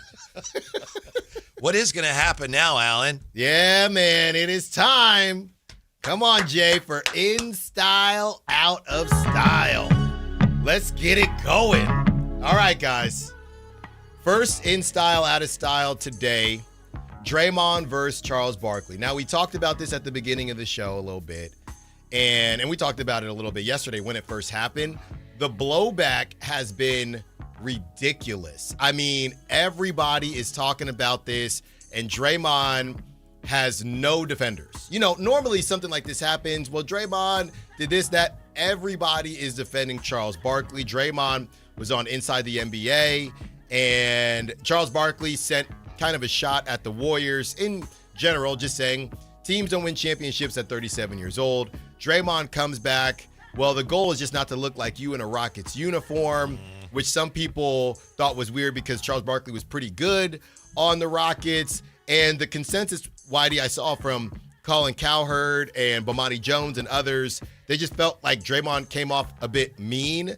And I have a pretty big X account, and his name is Kazim, and it's gone viral. It says, Draymond told a joke so bad, it may have legitimately altered his post-NBA career. Because so many, and this is heading towards 1 million views, and people are freaking out because, Draymond pokes the bear, but there's some guys that are a little bit untouchable. So In Style, Out of Style, the shot that Draymond sent at Charles Barkley on Inside the NBA.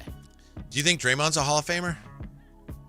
I think most people say so. I think there are still some. You could find some basketball people here and there that will say, I don't think so. Right. But I think he's going to get in. Yeah. So what'd you think? In style, out of style? What Draymond said was way out of bounds and out of style. Yeah. Way. Yeah. Because when you look at the numbers that Charles Barkley put up in Houston, it's like, well, his numbers are better than you. So are you just saying like he was fat? What do you know? What? I kind of think so. Yeah, right. I kind of think so. Uh-huh. Jay, where you at on this one? It's in or out, right? Yeah. Yeah. I say what Draymond said, out. Out. Yeah. Yeah, just because of the atmosphere, what was going on. It was kind of like you were just trying to poke at Charles more or less than you really believed it. It's kind of like he caught a bullet, and so he threw a bullet back, shot a bullet back. So I'm out on it. Yeah, I think, and I've just never seen everybody. It's rare these days to see everybody agreeing on something. Mm-hmm. There's nobody out there defending Draymond. Yeah, doesn't have a lot of supporters, brother. No, and right after the Austin Rivers, he had defenders on the Austin Rivers thing, but he just, I feel like Draymond sometimes just one beef after another. But, and by the way, Ron Harper it's still popping, and now Spurs fans are saying, "Good job, Ron." I'm thinking, "Good job, what? Good job, what?" All right, next, guys, in style, out of style. The last time you saw him was on Netflix for the Netflix opening night for Major League Baseball. Now he's headed to Fox Sports to help cover the FIFA World Cup. How about Jameis Winston, Fox Sports FIFA World Cup correspondent? Out of style. In style. Out. OUT out. Let's check the ABS. Hey. Out. First, the Snoop Dogg, we've talked about this before. The Marshawn, you have a certain personality and people, it's authentic. People want to see more of it. Marshawn Lynch, Snoop Dogg. Next up, now we have Jameis Winston. Jameis Winston, World Cup correspondent, in style, out of style. In style, man. Listen, it's hard to get a check. I'm going to tell you like that. The way the TV and radio and celebrity game is right now, good luck. I don't care who you are. I don't care how long you've been in the game. I was told you take what a person pay you. You work what a person will pay you. So with that all being said, hey, the economy, life right now, super tough. Go get your check, Jameis. I ain't got nothing against you, fella. In style. I have nothing against him. I have something against whoever put him in the position he was in. Yes. He was, when he did that Netflix game, he was a bigger clown than that guy that's getting into it with Ron Harper. I mean, he was just doing what he was supposed to do. That's what I'm doing. It was unwatchable. I'm doing what I'm supposed to do. Karen South. I got. Sorry, I kind of got you caught in the crossfire there. I got out of style on this, but you know what? It's the same thing. Jason Kelsey, they're throwing him everywhere. He was at the par 3 for the Masters. Once you're in, guys, that you're was in. not well received, is my understanding. No. And the Jameis thing, I don't think it'll be that well received either. Next on the list, guys, we have Michael Porter Jr. Now, we want our players to be authentic. Michael Porter Jr. says, I regret that once I didn't make the All-Star game, I let my foot off the gas because there really wasn't anything we were playing for anymore. We couldn't make the playoffs. I couldn't be an All-Star. I wasn't in the weight room as much. I wasn't preparing as much. And my three-point percentage dropped. In style, out of style, Michael Porter Jr. being authentic, saying that I kind of stopped trying after I wasn't an All-Star. In style for me.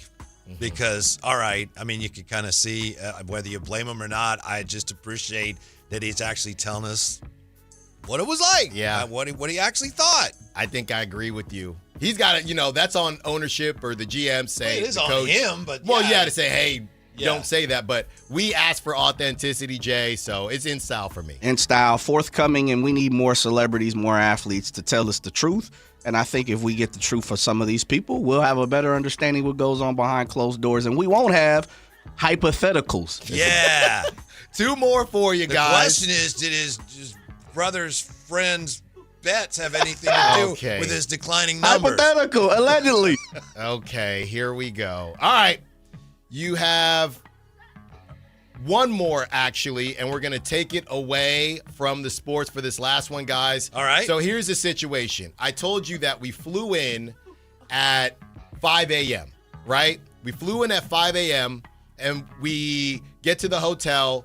We got in on a Thursday, so we thought we might be lucky. Apparently there... So this is a week ago in Mexico. Yes, apparently. Yeah, literally. So apparently there was another wedding. It was a Hyatt. It was very nice. Room wasn't ready. Room didn't end up being ready until about 2 p.m., but we were off in tequila, so it didn't make a big difference. Then when it's time to check out, obviously they get you 11 a.m. We didn't leave. Our flight wasn't until 7 p.m. So we had the worst entrance and exit for a hotel situation. And I've seen this before. Now, I'll argue hotels over Airbnbs technically, but I've seen this before, and I want to get your take. Check in 3 p.m., some places 4 p.m., check out 11 a.m. Guys, some people are talking about hotels. Are hotels one of the biggest scams in America? In style, out of style, are hotels scams? Out of style, because you know that when it's not like they adjust the check-in and check-out times. I know it's not always convenient, but it's right there. You check when you check in, and you ask when you check out. You can always ask for late checkout. We did. Okay. They gave us. We got until what? Technically 1 o'clock. 2? 1 o'clock. Yeah. Did you have to pay extra? Yeah. A scam. I don't think you know what a scam is. No. Okay. It's not that they don't tell us, but the idea you don't have a choice. That's the wedding hotel. Mm-hmm. The idea of check in at 3 p.m. Whitey, 3 p.m. That's dang near dinner time. That place, I know the place you're talking about. Wonderful lobby. I could spend 3 days in the lobby alone. Whitey, it's a I don't know how Jay feels. It's a scam. So you're saying it's not a scam. It's not a scam. Out of style. It's many things, but it's not a scam. Jay, help me. I'm completely with you. It is something of our economy, society, we need to change. There's plenty of other things we can get into. I'll drop another one. As one of my boys, I was just talking to him. He owns a tow truck company. Mm-hmm. Man, they getting over on people. Let me just say that, man. Definitely. Without the people standing up, it's never going to change. It's in style. It's a math equation, Whitey. It is. We can't check in till 3 p.m. I understand that. But we're checking out at 11 a.m. What are y'all doing for that time? One of the dumbest rules out there. Some hotels are 4. Yep. So you're paying for the night. And some make you check out at 11. That's crazy. Don't go to Vegas. Plan accordingly. Whitey. Before you don't go believe in. That. You don't believe I've stayed that. at hotels. Whitey, I'm not saying they're not telling us. I'm saying the structure is a scam. Mm-hmm. And I got a lot of beef with Airbnbs, don't get me wrong. Got to wash dishes. I might as well stay home. Got to wash dishes. You should like washing the dishes. Do the laundry. Do the laundry. They want you to Bedspread. vacuum. I went to a bachelor party with Airbnb. Take the trash out. Feed the dog. Feed your dog. Why is your dog here? I went to a bachelor party. I think it was in Scottsdale a couple years ago. They knew it was a bachelor party. They literally said, hey, nobody can crash on the couch. For a bachelor party. Really? Mm-hmm. These Airbnbs, so you're just stuck between a rock and a hard place. Either do the dishes and mop or check in 4 p.m. Give me the late check-in or the early check-out. And then, my wife was upset because she's going through it, and then at the very end, your room's not ready yet. Now it's 7 a.m., that's fine. We get to 12, I see a lot of people leaving. Well, it's tough when you have the 2 little ones. No, you didn't No, have we them. didn't have Didn't them. have them. It's a scam, Whitey. 1,000%. It is a scam. I like the word you use. It is a scam, and just because it's part of our setup doesn't mean it's right. Somebody said it's for housekeeping. Yeah, you clean a little quicker. A little quicker than that. By the That's way, a lot of time. Someone else says on the text line, you don't read text on the air. I just did. Yeah. When we come back, which franchise faces are title worthy? That did conclude today's episode, did it not? It did. Okay, thank you, Alan. Yeah, we're back with more Drive Guys, Sactown Sports. The NBA Draft Lottery is here. Stay locked into Sactown Sports 1140 and SactownSports.com for the most in-depth and up-to-the-minute draft coverage on the Sacramento Kings. Powered by Power Business Technology. Copiers and printers for all your office needs. Your exclusive home for Kings basketball. Sactown Sports 1140. This is the story of the one. As a safety manager at a manufacturing plant, he does everything he can to keep his coworkers safe. From finding ways to reduce risks to keeping safety supplies in stock. And for that, he relies on Grainger. Grainger offers a broad range of quality products and next-day delivery, so he can always play it safe. Call 1-800-GRAINGER, click Grainger.com, or just stop by. Grainger, for the ones who get it done. Turn up the volume. Here's your Sactown Sports Live events calendar, where the action goes way beyond the game. Starting things off June 5th, don't miss a legend, Ringo Starr and his all-star band, live at Thunder Valley Casino Resort. Then it's time for summer fun. The El Dorado County Fair runs June 18th through the 21st, packed with rides, live music, great food, and nonstop entertainment. On June 20th, turn it up with the rock favorites, Night Ranger at Hard Rock Live Sacramento. June 26th, another icon hits the stage, John Fogerty at Thunder Valley Casino Resort. Laugh it up July 18th with comedian Gary Owen at Hard Rock Live Sacramento. Then August 16th, country superstar Kane Brown takes over Ironstone Amphitheater. September 11th, slow it down with the soulful sounds of Anthony Hamilton at Hard Rock Live Sacramento. And on October 2nd, rock legends Leonard Skinner brings the classic to Ironstone Amphitheater. Concerts, comedy, legends, all in one place. The Sactown Sports Live events calendar. More details at SactownSports.com. Spring is in the air, and Aleve long-lasting pain relief is here to keep you moving. The days are longer and the flowers are blooming. Whether it's gardening, yard work, or just spending more time outdoors, spring is a way of getting us moving despite any body pain. That's where Aleve can keep you going. With just one dose, Aleve gives you long-lasting body pain relief for up to 12 hours. From sunup to sundown, Aleve's got your back. Try Aleve. Use as directed for minor aches and pains. Progressive knows that boat days can come with unexpected problems. Oh no, I dropped my lip balm in the water. I can't think of anything worse than the looming threat of potentially having chapped lips. Ah, it was ginger vanilla too, my favorite flavor. If a real problem comes along, your boat's protected 24/7 with Progressive, so you can keep worrying about boater problems. Progressive Casualty Insurance Company and Affiliates, not available in D.C. Running a business takes grit, vision, and a partner who believes in your success as much as you do. At Valley Strong Credit Union, business banking is built around you. The entrepreneurs, the growers, the dreamers powering our community. Whether you need flexible checking, faster payments, or financing to take your next big step, Valley Strong brings local expertise and real relationships to every stage of your business. Because when local businesses thrive, the whole valley grows stronger. Valley Strong Credit Union. Grow your business, grow your future. ValleyStrong.com/business. Sacramento Rivercats baseball all summer long. The Rivercats Summer Pass gets you into every game this summer with no blackout dates. It includes access to the Sky River Casino Solon Club. Lock it in and don't miss a moment. Get your Rivercats Summer Pass at rivercats.com. KHD HD1 Sacramento, KYMX HD3 Sacramento. From the Power Business Technology Toshiba Studios. This is Sactown Sports 1140.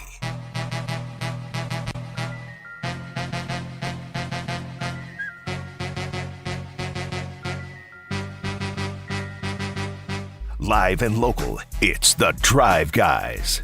Watch the show on youtube.com/Sactown Sports 1140.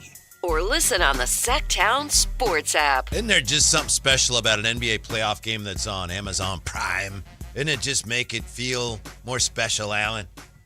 So there's a game on? In style or out of style? Out of style. You already know. You already know. Yeah, Detroit is leading Cleveland, 4:19 left in the first half. 43-35, and then tonight also on Amazon Prime, we got the Lakers and Oklahoma City Thunder. And I told you yesterday, I get the feeling we're getting Caitlin Clark on Luka. You know, this indication, he might be back, he could be back, like they did last season with Caitlin Clark when they knew that she ain't coming back. I don't think Luka's going to play. Maybe if they win this series, maybe there's a chance, but it doesn't sound like it, Alan. No, I mean, we're not even getting reports, you know, game 3 or when they come back to L.A., or we're not even getting those reports. So, by the way, Whitey. Yeah. You and Carmichael Dave having a nice ha-ha, he-he. James Harden, 6 points, 1 for 8 from the field, 0 for 2 from 3. He's currently, I know you don't care about plus-minus for a single game. Mm-hmm. He's a -10. Really? Yeah, 3 turnovers. He's a fascinating player because his numbers are so good, and he's one of the most efficient offensive players ever in so many ways. But in the playoffs, on good teams, his teams just continually come up short, and he seems to play a big role in that repeatedly. Yeah. I'm fascinated with if the Pistons don't win it, where they go. I think there's been I don't think you're going to have to worry about that, Al. It's a good question. Winning the whole thing? Oh, I thought you meant this series. No. I mean the whole thing, because obviously. Well, that tweak, right? If they don't win the whole thing, they're having a good year. They're continuing on that, linear progress. Mm-hmm. I don't know what they're going to do with Jalen Duren, because I'm trying to pull it around, not to make a hypothetical. I'm trying to see. Okay. I'm not. Please. We're so close. Not, to pull the Kings into it if there was a Domantas Sabonis conversation. Because I'm just looking at a Ron Holland who's, young guy. They do have some pieces I think the Kings would be interested in, but I don't know. I mean, Ron Holland's 20 years old. If there's anybody on the Kings that they'd be interested in, I think they would probably take some shooting, but even, the Zach LaVine thing, which we've been over and over again, Tobias Harris, you just take him at his price point. than Zach LaVine. And I know we discussed maybe if he would extend it somewhere like Detroit, but yeah, I do think Detroit has some pieces, not Asar or anybody like that, but I do think Detroit has some pieces that the Kings would be interested in if it didn't work out. Before we get any further on basketball, did I understand you correctly? Ron Harper is still kind of going after you, or he's still keeping that whole Twitter conversation going? No, this is what happened. For those who don't know, Ron Harper, NBA great, said Allen was a clown on social media. I was attempting to compare Dylan Harper. I asked where he would go in this year's draft, and then I gave a breakdown of Dylan Harper, and Ron Harper just said, he's not in this draft, clown. And I posted this 2 days ago with, at the time, 4 likes. Jay, could we today or tomorrow play Smokey, Tears of a Clown? That's a great song for Allen. I love that song, actually. That's a great song. You know, and all the other comments are just normal conversations, and they're all saying he'd go top 3. You know, somebody saying top 4, but everybody's high on. So people are engaging in throughout the spirit the last couple days. Yeah, and then I'm getting ready to go today. You know, packed up my salad. I see a notification thinking Ron Harper, and then I check because you never know, and it says 28,000 followers, 5-time NBA champ. That's him. Yeah, that's him. Okay, and then he says he's not in the draft, clown. And early on, somebody posted or somebody texted and said, Allen, I think he understood what you were saying. He just, what did they say? It was Trey. Yeah, I think Ron understood exactly what you said, Allen. Sounds like he doesn't want any comparisons to his son, which is what I feel like Jay was saying during the break. So I like I said, joking about the 40-year-old virgin, I'm not sure what you're saying, but I'm going to take it as disrespect. Mm-hmm. And I honestly, I'd probably be the same way about my kid. Yeah. No harm, no foul. I just truly was trying to make Kings fans feel better about taking a guard. That was it. But he's the hot name right now. But I think what you said, the idea of, I don't know if he's I said we have no clue if he's a franchise guy or not. I didn't say he wasn't, or I don't think he will be. I said I have no clue. So let's remove the essence of what you were trying to say, which is encouraging to Kings fans, or at least that's your intent, right? That was the my message intent. is Kings are probably going to get a pretty good guard. That was my point. Yeah. This is a better draft than last season. So there's hopefully a chance that a couple of these guys are going to be as good as advertised, or like Dylan Harper, better than advertised. And let's go to work. Mm-hmm. That's all. I was trying to accept basically what you have, that, all right, if Kings get 6 or 7, we can still work with something. I'm tempted to say, I'm not going to say it, but I think I've written it down on outline a few times and removed it, or we didn't do it. The Kings are in an almost goof-proof position. Now, you never say that about the Kings, given their history. That's why I'm not saying it, but I'm just telling you, I've been thinking about it, kind of to the point you're making. They are in really good shape to get a guy who should fit in really nicely with what they do and should really help them. Exactly. Is it going to be a franchise changer? I don't know.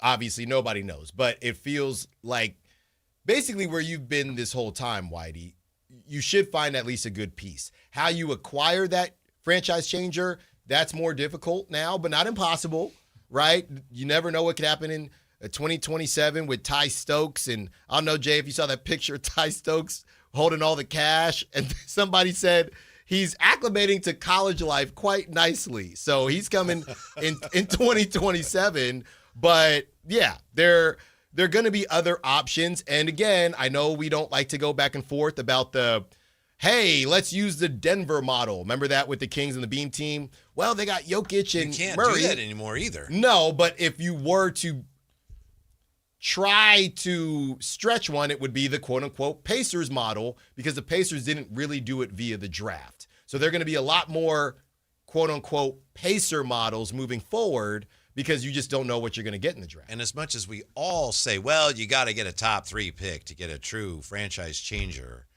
again, as we discussed this week, Hollinger looked at it in The Athletic. You look at some of the best teams, many pardon me, I was going to say many, if not most, of the teams that have played really well in the last several years have had a franchise guy who was not a top 3 pick. Yeah, exactly. And you exactly. But you can't see that coming.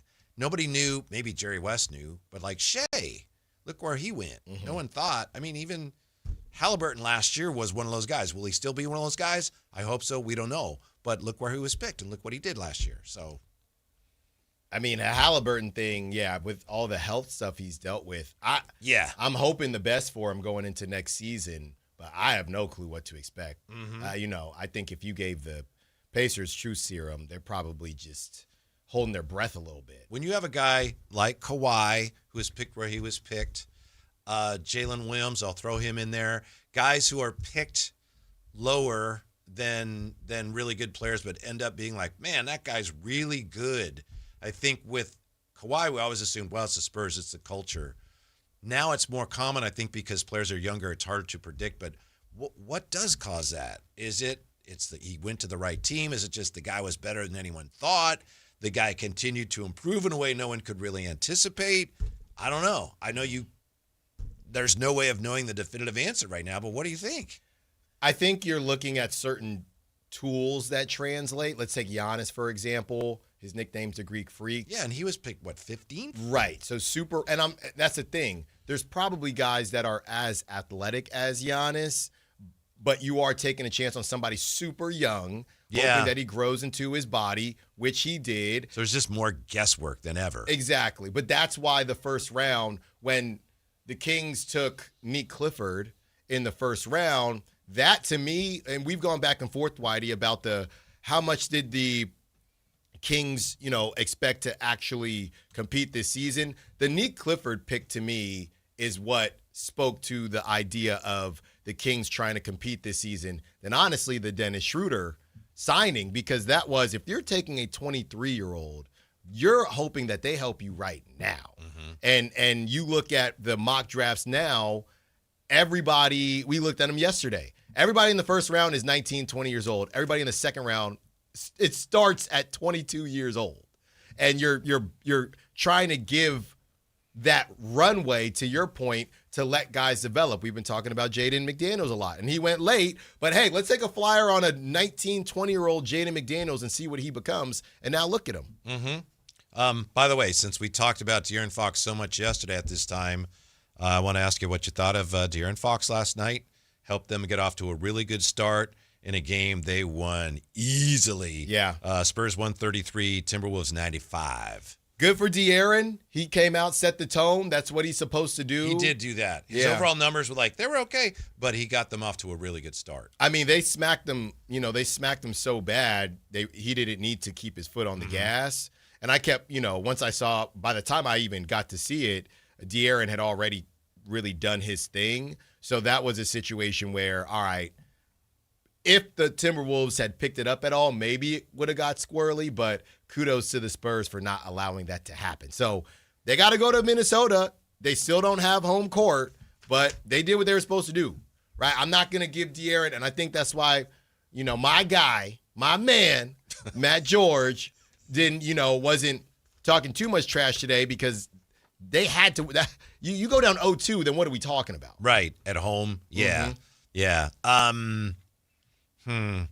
I think San Antonio made a really nice adjustment in terms of, as we said earlier, they were out physicaled by Minnesota in game one, and then they either did a better job of taking advantage of this, or they realized, wow, Minnesota without DiVincenzo, they're subject to pressure. We can pressure their guards and their ball handlers, and they're going to turn the ball over. And Minnesota turned the ball over a staggering 22 times. Well, it's so funny. And, hey, I got to give a shout-out to Kendrick Perkins, by the way. Really? He hopped up on the, whatever show he was on ESPN, probably SportsCenter, and he said, I'm staying with the Timberwolves. I think he heard so many people getting on him about going back and forth. He said, I'm going to stay with the Timberwolves, so we'll see. So kudos to my man, Kendrick Perkins, for sticking to his guns. Yeah, it is. I know yesterday I was really solidly behind the Timberwolves, and I'm pulling for them. But last night looked like, didn't you watch that and say, oh, yeah, that's what I thought the first game would be like? Yes. And, yeah. Exactly. Yeah. And that's a situation where, not to flip-flop, but that's a situation where, well, the Timberwolves don't have, and Chris Finch is an incredible coach. So, okay, you don't really have a point guard outside of Mike Conley. How do you combat that type of pressure? Ball handling is ball handling. So if you have Naz Reid coming back to help with Anthony Edwards. And had 4 turnovers. Julius Randle had 5.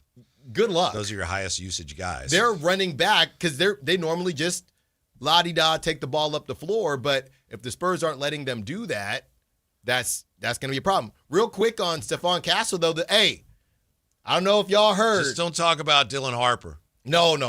He was great. I don't know if y'all heard about Stephon Castle, but the streets are talking.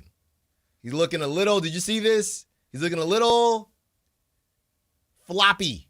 Really? These days. Yeah, streets are talking, saying, Stephon Castle's looking a little shay. Nobody talks about him like that, but those dreads. Got to the line 9 times last night. Those dreads be flopping around a little bit. Uh-huh. So, it happens quick, but he's a very physical player, and he gets to the rack. But the streets are talking, saying, man, he is starting to flop a little bit. Keep an eye on that one. Mm-hmm. He also turned the ball over 5 times last night. But San Antonio boat racing Minnesota. So they're very close to taking a stranglehold on that series. But we'll see what the Timberwolves have to say about that when we get back to the Target Center. Yeah. Ant said that he told the team after game 1, hey, this, normally a team gets run out the gym in game 2 if they win. They come out too cool, he said. Yeah. And then he said, we came out too cool, even though we tried not to do that. Do you think the Knicks need to worry much about the fact that OG Anunoby, a guy whose name is chronically mispronounced, by the way, he has a little hamstring issue. Those hamstrings, man. Yeah, he left late, kind of limping, and it's they say it's nothing major, but it's kind of game to game with the hammy. I'm sitting them down the next game if I'm the Knicks. It feels like they're up 2-0. Feels like they're all, again, the Knicks, always a team. Got to give Brunson some help every year. And I know they have a solid squad, but they are a team, it feels like, Whitey, I know it's not true, but it feels like, maybe it's going back to Tibbs, it feels like they play 5 dudes. I know they play more than 5 dudes, but it feels like they play, actually, to be fair to you, only 6 guys played over 10 minutes. And it was, nobody really got close. The starters all played a ton, and then Miles McBride played 21. Nobody else eclipsed 10 minutes. So there you go on that one. Yeah, they've got a winning streak at home now, right? They've won. The Knicks are playing really well, especially at home. But that was kind of a narrower win than they expected last night. They had to pull that one out late, 108-102. So that was a little nervous time in the Garden last night in the fourth quarter. Right, and you had brought up Joel Embiid. I'm wondering what Kendrick Perkins said. Was that after they lost the first game, or is he just saying, look, part of this is you never know when Joel Embiid's going to play? It's a good question. I don't know the details of when he said it, but I'm glad you brought that up. Kendrick Perkins saying if he's the face of your franchise, as he is for the Sixers, they can't win. And I wanted to circle back to it because I know we touched on it earlier. About what other players would you say that? Still playing in the playoffs. What other franchise faces would you look at and say, can't win if he's your guy, or conversely, oh, yeah, I think they can do it. I agree with him on Embiid just because, as you pointed out, he's just hurt all the time. Yeah. There's a guy that we talked about earlier that I want to believe. I don't know why. I like him for some reason. Watched him in college, Louisville. I still kind of want to believe. And when you go to the superstar window that we talk about a lot, I do want to believe that Donovan Mitchell has one more level. I'm running out of time in that belief, but I want to believe it. And if they get run out the gym here by Cade, it's all about, you talked about it, Whitey, with the Grizzlies, right? 54-43 Pistons at halftime, by the way. You talked about it with the Grizzlies, all the picks that they have upcoming. You can't get leapfrogged, right? Whether you're a team, you get leapfrogged by another team, that's a problem. Back in the day, Clippers got leapfrogged by the Warriors. They were never the same. You're right. And I look at Donovan Mitchell. If you're in the East, and this whole thing about going to the Knicks, that's always been around for him and Brunson together, am I even supposed to believe they do it? 2-6-2 guards, as good as they are. But even before that, if you lose to Cade now in a pretty wide open East, because that's how you should view it. Not us, but Pistons almost got by the Magic, who just fired their coach. You brought in James Harden. I know he's older, but last season he was All-NBA. You got Jared Allen. You got Evan Mobley. You made that trade. It wasn't working with Darius Garland. That superstar window for me, for Donovan Mitchell, is starting to close. When Cleveland made that trade for Donovan Mitchell, when they brought him from Utah, I said at the time, what was that, 3-4 years ago now? I said at the time, he's a good player, but he's never going to be as good as they need him to be. He's never going to be as good as they want him to be. And he's never going to be the player they hope they're getting in this trade. Yeah. And he's had some moments in Cleveland where it looked like, but ultimately I think maybe I was right. I think you are. Well, here's the thing, Whitey. What you just said, and I'm not trying to bring De'Aaron Fox into it, but they're all kind of in the same tier. Donovan Mitchell's the same guy. He's the same guy from when you brought up that trade with the Jazz. He hasn't improved. And that's been the whole thing with these guys that hit a certain level. That's why I joke and call it the leap. Mm-hmm. He hasn't made the leap. I'm looking here. He was, and he's been an all-star all these years. Yeah. Sure. He was 25 years old when they made that trade. Utah, 25 years old. He's now 29. It's He's always the same been, guy. fairly or unfairly, the knock on him. Remember Shaq, and I think he was still with Utah then? Shaq, when he interviewed him, said, look, just so you know, I've always said you guys are not going to win a title with you and Gobert. Yeah. And he mentioned it to him, and he said, I hope you're wrong. And I guess Shaq was right, but that's always been the knock. Rightly or wrongly, fairly or unfairly against Donovan Mitchell, and it looks like, yeah, that's on the money. Feels like there's just a lot of dudes that are in that spot where you're really good, you're going to make a lot of money. Yeah. Like, I think he's the same guy as Devin Booker. I think they're all in the same tier to me, until they're not. See, my instinct when you say that is to go, but I realize now, he may be right about Devin Booker. You think Devin Booker's better? I have in the past, but like I said, my instinct was to jump in on you, but I realized, no, maybe not. Yeah.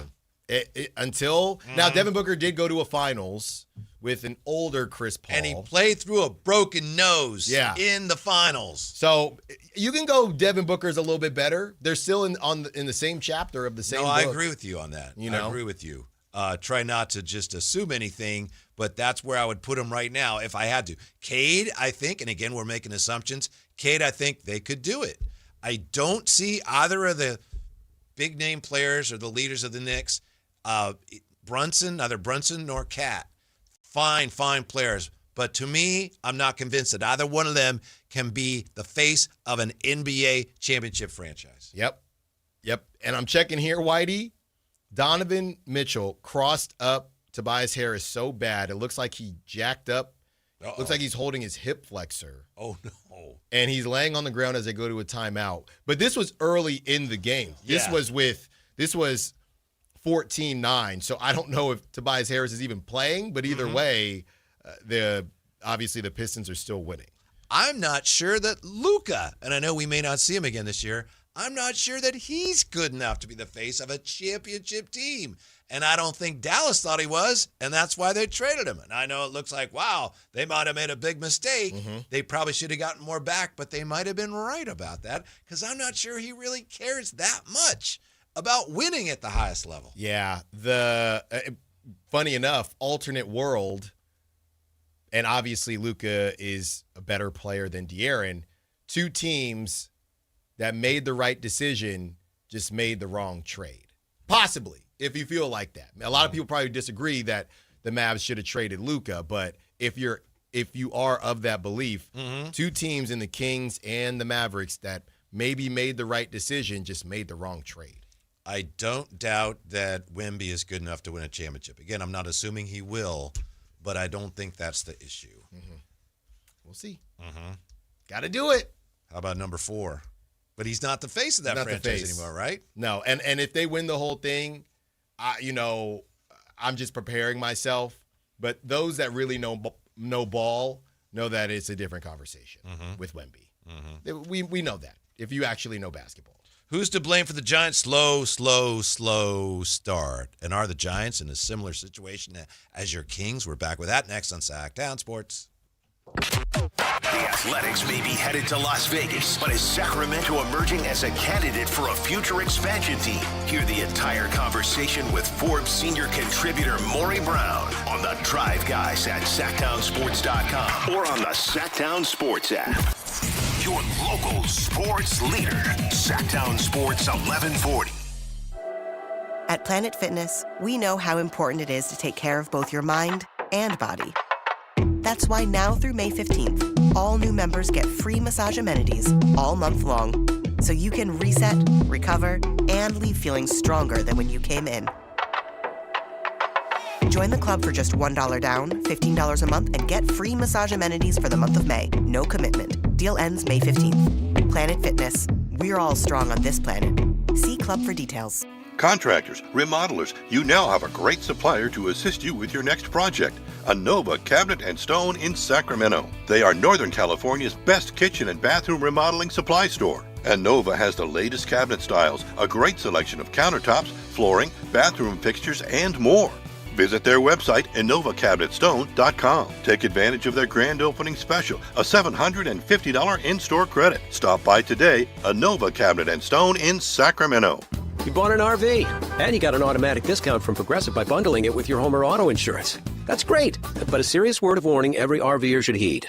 You don't need to talk about things like dry weight or dump stations. And you don't need one of those expensive water filter straws either. Because the most extreme thing most RVers encounter is a campsite without hookups. So just enjoy yourself and Progressive's automatic discount when you bundle your RV, boat, or motorcycle with your home or auto insurance. Progressive Casualty Insurance Company and affiliates. Not available in all states or situations. Workdays can be unpredictable, but your workwear shouldn't be.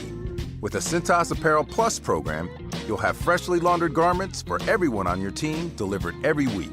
Cintas has workwear for just about any job imaginable, with high-performance fabrics and an uncompromising fit that stretches and moves with you.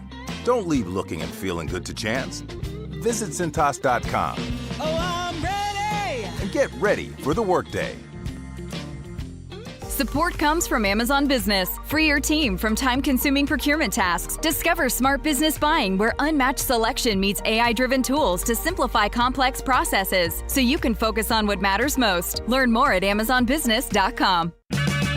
Check engine or ABS light on? Take the guesswork out of your warning lights with O'Reilly Veriscan. It's free. Ask for O'Reilly Veriscan.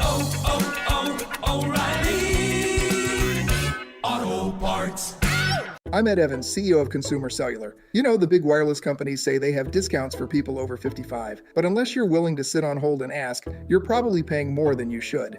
At Consumer Cellular, there's nothing to hunt down. We're built for people 50 plus with plans starting at just $20. And our 100% US-based customer service actually answers the phone. Call 1-888-FREEDOM or visit consumercellular.com today and get your second month free for a limited time. Taxes, fees, and other third-party charges will apply. See website for additional details. I remember that every time my mom got dressed up, she put on the first piece of jewelry I ever gave her, a pair of quarter-carat diamond earrings. It was Mother's Day in 1978, and I'll never forget it. She said, "Oh, John, you shouldn't have." But her eyes and her smile said something completely different. That is a feeling we want you to have when she opens your gift from Prestigio Jewelers this Mother's Day. Even better, we guarantee you a credit account to make your own Mother's Day memory. I'm John Bubica, founder and president of Prestigio Jewelers, and I guarantee you a credit account today.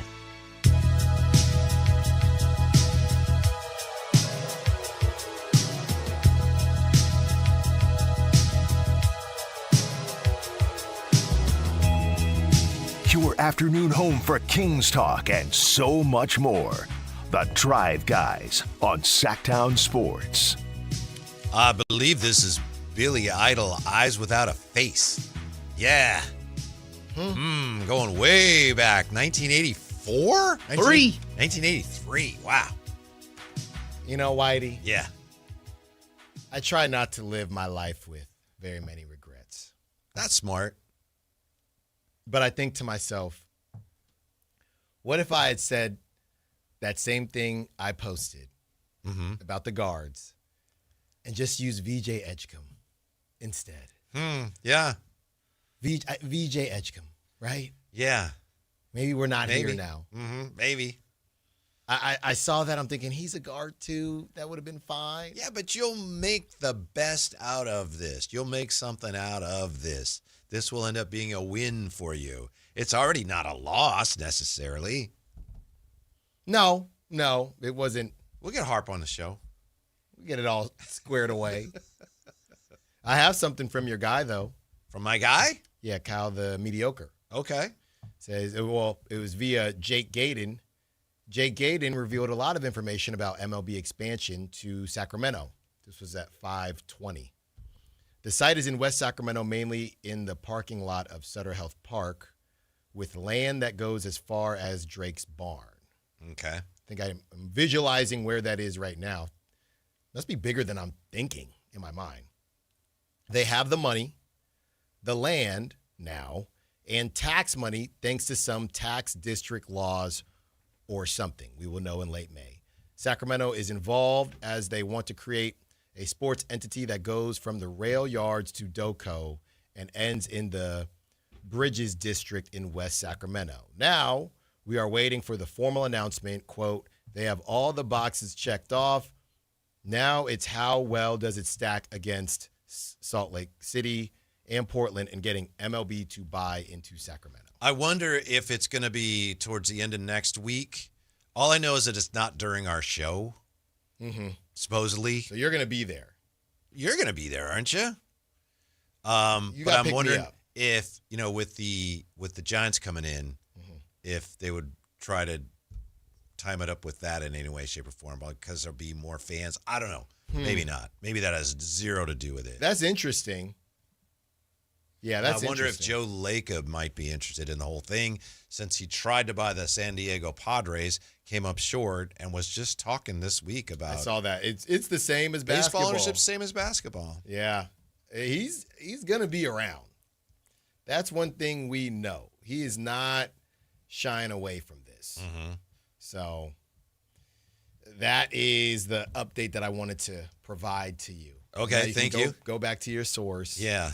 And figure that out. I do think that one of the things I have to remind myself is, if you're looking at it from baseball's perspective, they're looking not at just how things are now, but, well, where is this going? This area, if we commit to this area, how much is it going to grow? And Salt Lake City is pretty small compared to some of the other places. It's almost turnkey. It's like, yeah, we'll get it built. You come on in. But I don't know, is that ultimately what baseball cares the most about, or is it about, well, where is this going? And I don't know what the demographics are for them, what the projections are, but I would think Sacramento's could be pretty impressive. Are you talking about, because now it feels like we're going back to the David Sampson conversation, Yeah, not I think necessarily we are. the media part, but also, we're going to travel in to watch our team play Sacramento, and then we can drive to Tahoe, or we can hang out in Sacramento. I was not that specifically, but that's certainly a factor. I'm just talking about, well, how many more people are going to be? How much is this area, whichever area it is? How much is it projected to be growing? Yeah. Because obviously that means more support for whatever we're trying to do there for baseball. I'll tell you what, and I know Jay's out there too.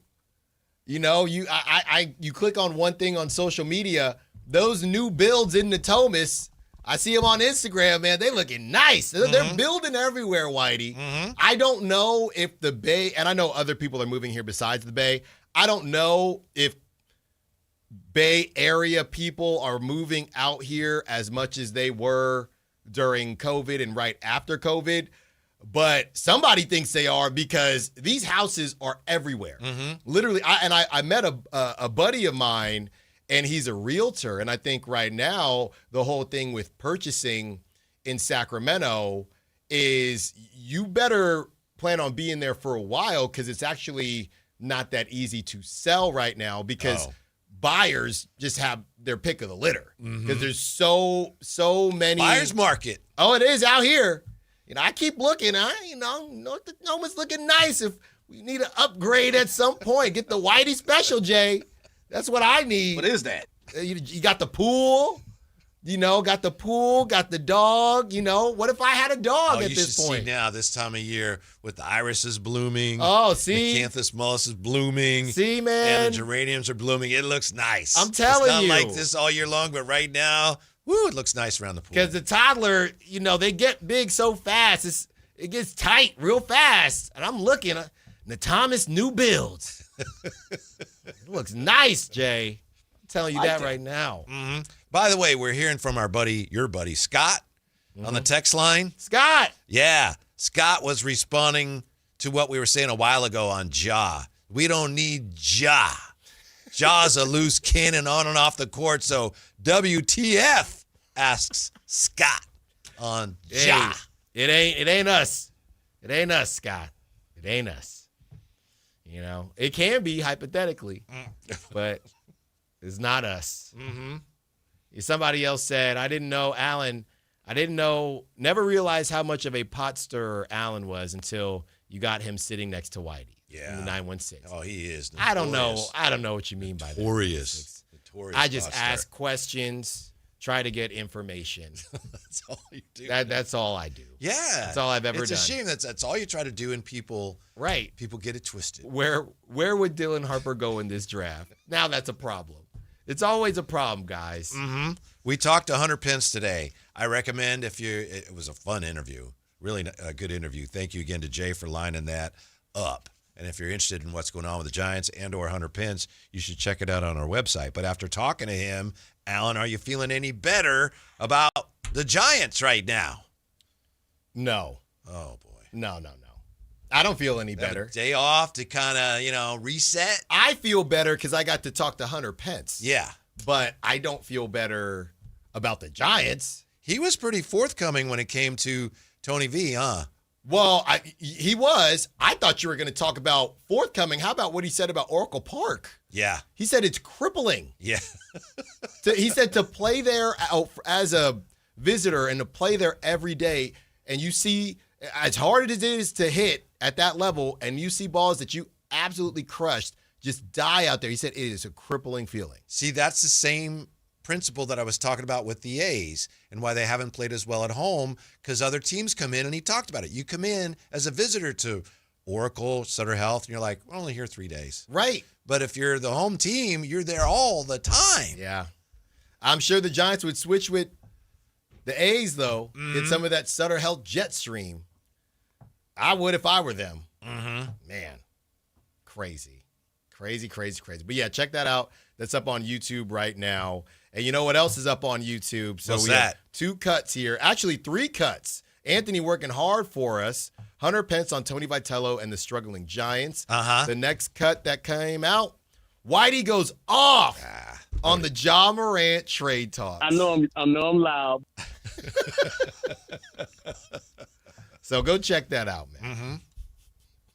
Legendary. I was going to say, boy, I'd like to be wrong about that, but I don't think I am, and no, I really wouldn't want to be wrong about that. Well, about anything with Ja and the Kings. I don't think it works for anybody. No, I mean, I think the Grizzlies, again, everybody's going to know a lot more. Scott, LOL. Hello, boys. Thank you, Scott.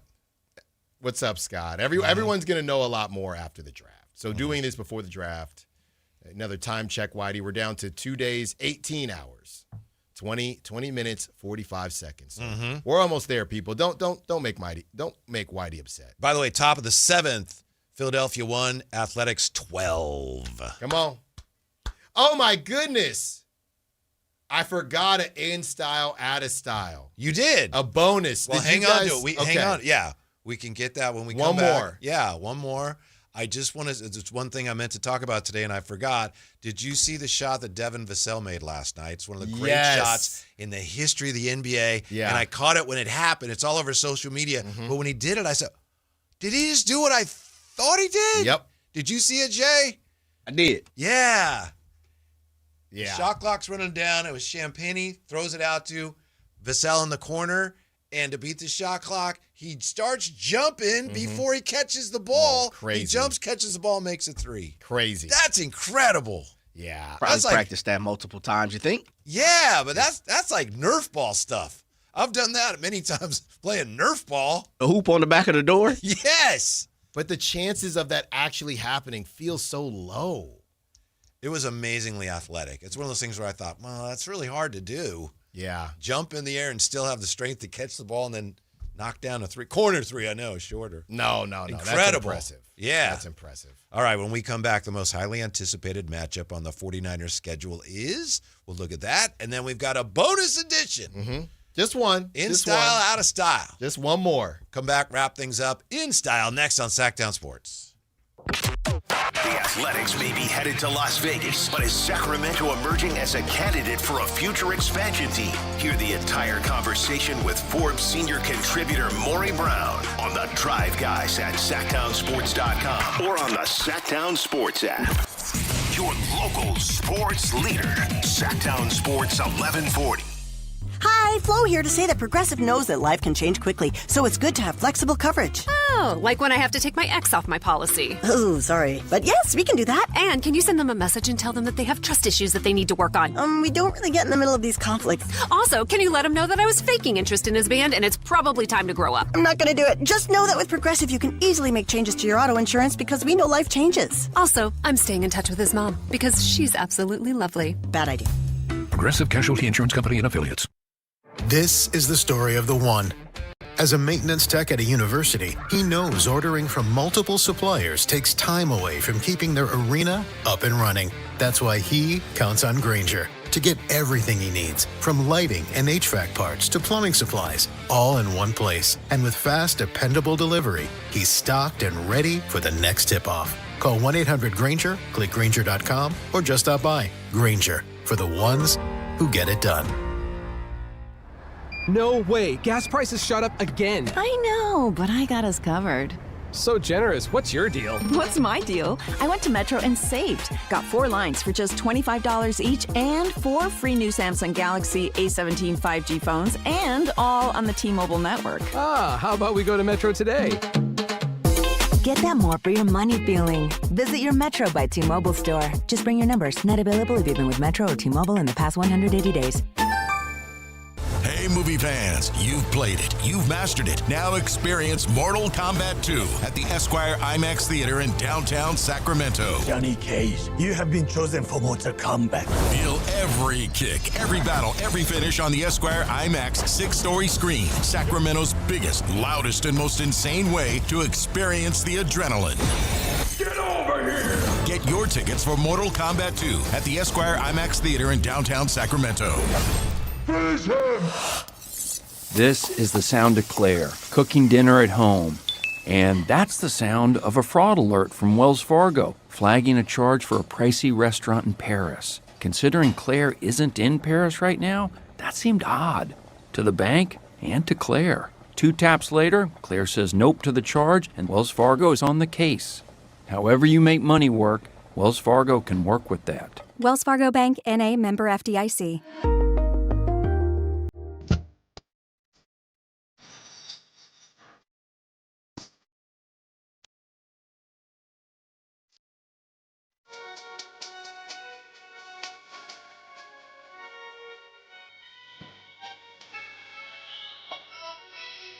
Live and local, it's the Drive Guys. Watch the show on youtube.com/Sactown Sports 1140. Or listen on the Sactown Sports app. Sending this one out to our friend Alan Stiles. Cheers to the clown, Alan. The best. Yeah. I'm the clown. I'm the clown. Now I got to get a Dylan Harper jersey. I was trying to think of other clown songs. Send in the clowns. There got to be other ones, but those are the only 2 I could think of. But this is an awesome song. Oh, yeah. Smokey underrated or no? Yeah, I think so. Yeah, I think so too. Mm-hmm. The tears of a clown when there's no one around. Oh, yeah. Mariah Carey. We should play that every Yeah. Dylan Harper balls out. Yeah. Oh, man. I can't wait for the Spurs and Kings next game. Can that be the rejoinder when we get Ron Harper on? Mariah Carey has a song called Clown. I don't know that I've heard that one. Not a lot of clown songs, though, to your point. Yeah. Yeah. But we only need one. Only need one. Right. Here's the dang deal on the NFL season. 2026 NFL schedule release, originally expected in mid-May, which it comes out every year mid-May. It may be delayed to the 3rd week due to ongoing negotiations for a new 5-game media package which may involve Netflix, YouTube, or Fox. While the full schedule is pending, the season kicks off Wednesday, September 9th, 2026, with the Seahawks plus the Rams 49ers game in Australia on September 10th. And we got word today that it looks like the Rams 49ers game in Australia, it looks like either that's going to be or there's a strong possibility that that game will be a Netflix game. Okay. And that was the whole, we want to play them in Australia so it's not Levi South. Supposedly, yeah. And I get it. It makes sense. Mm-hmm. Rams are having quite a bizarre offseason. Yeah, this is 4 hours ago, pardon me. Netflix will air Week 1 matchup between 49ers and Rams in Australia, AP source says. Over under how many TV shots to Ty Simpson?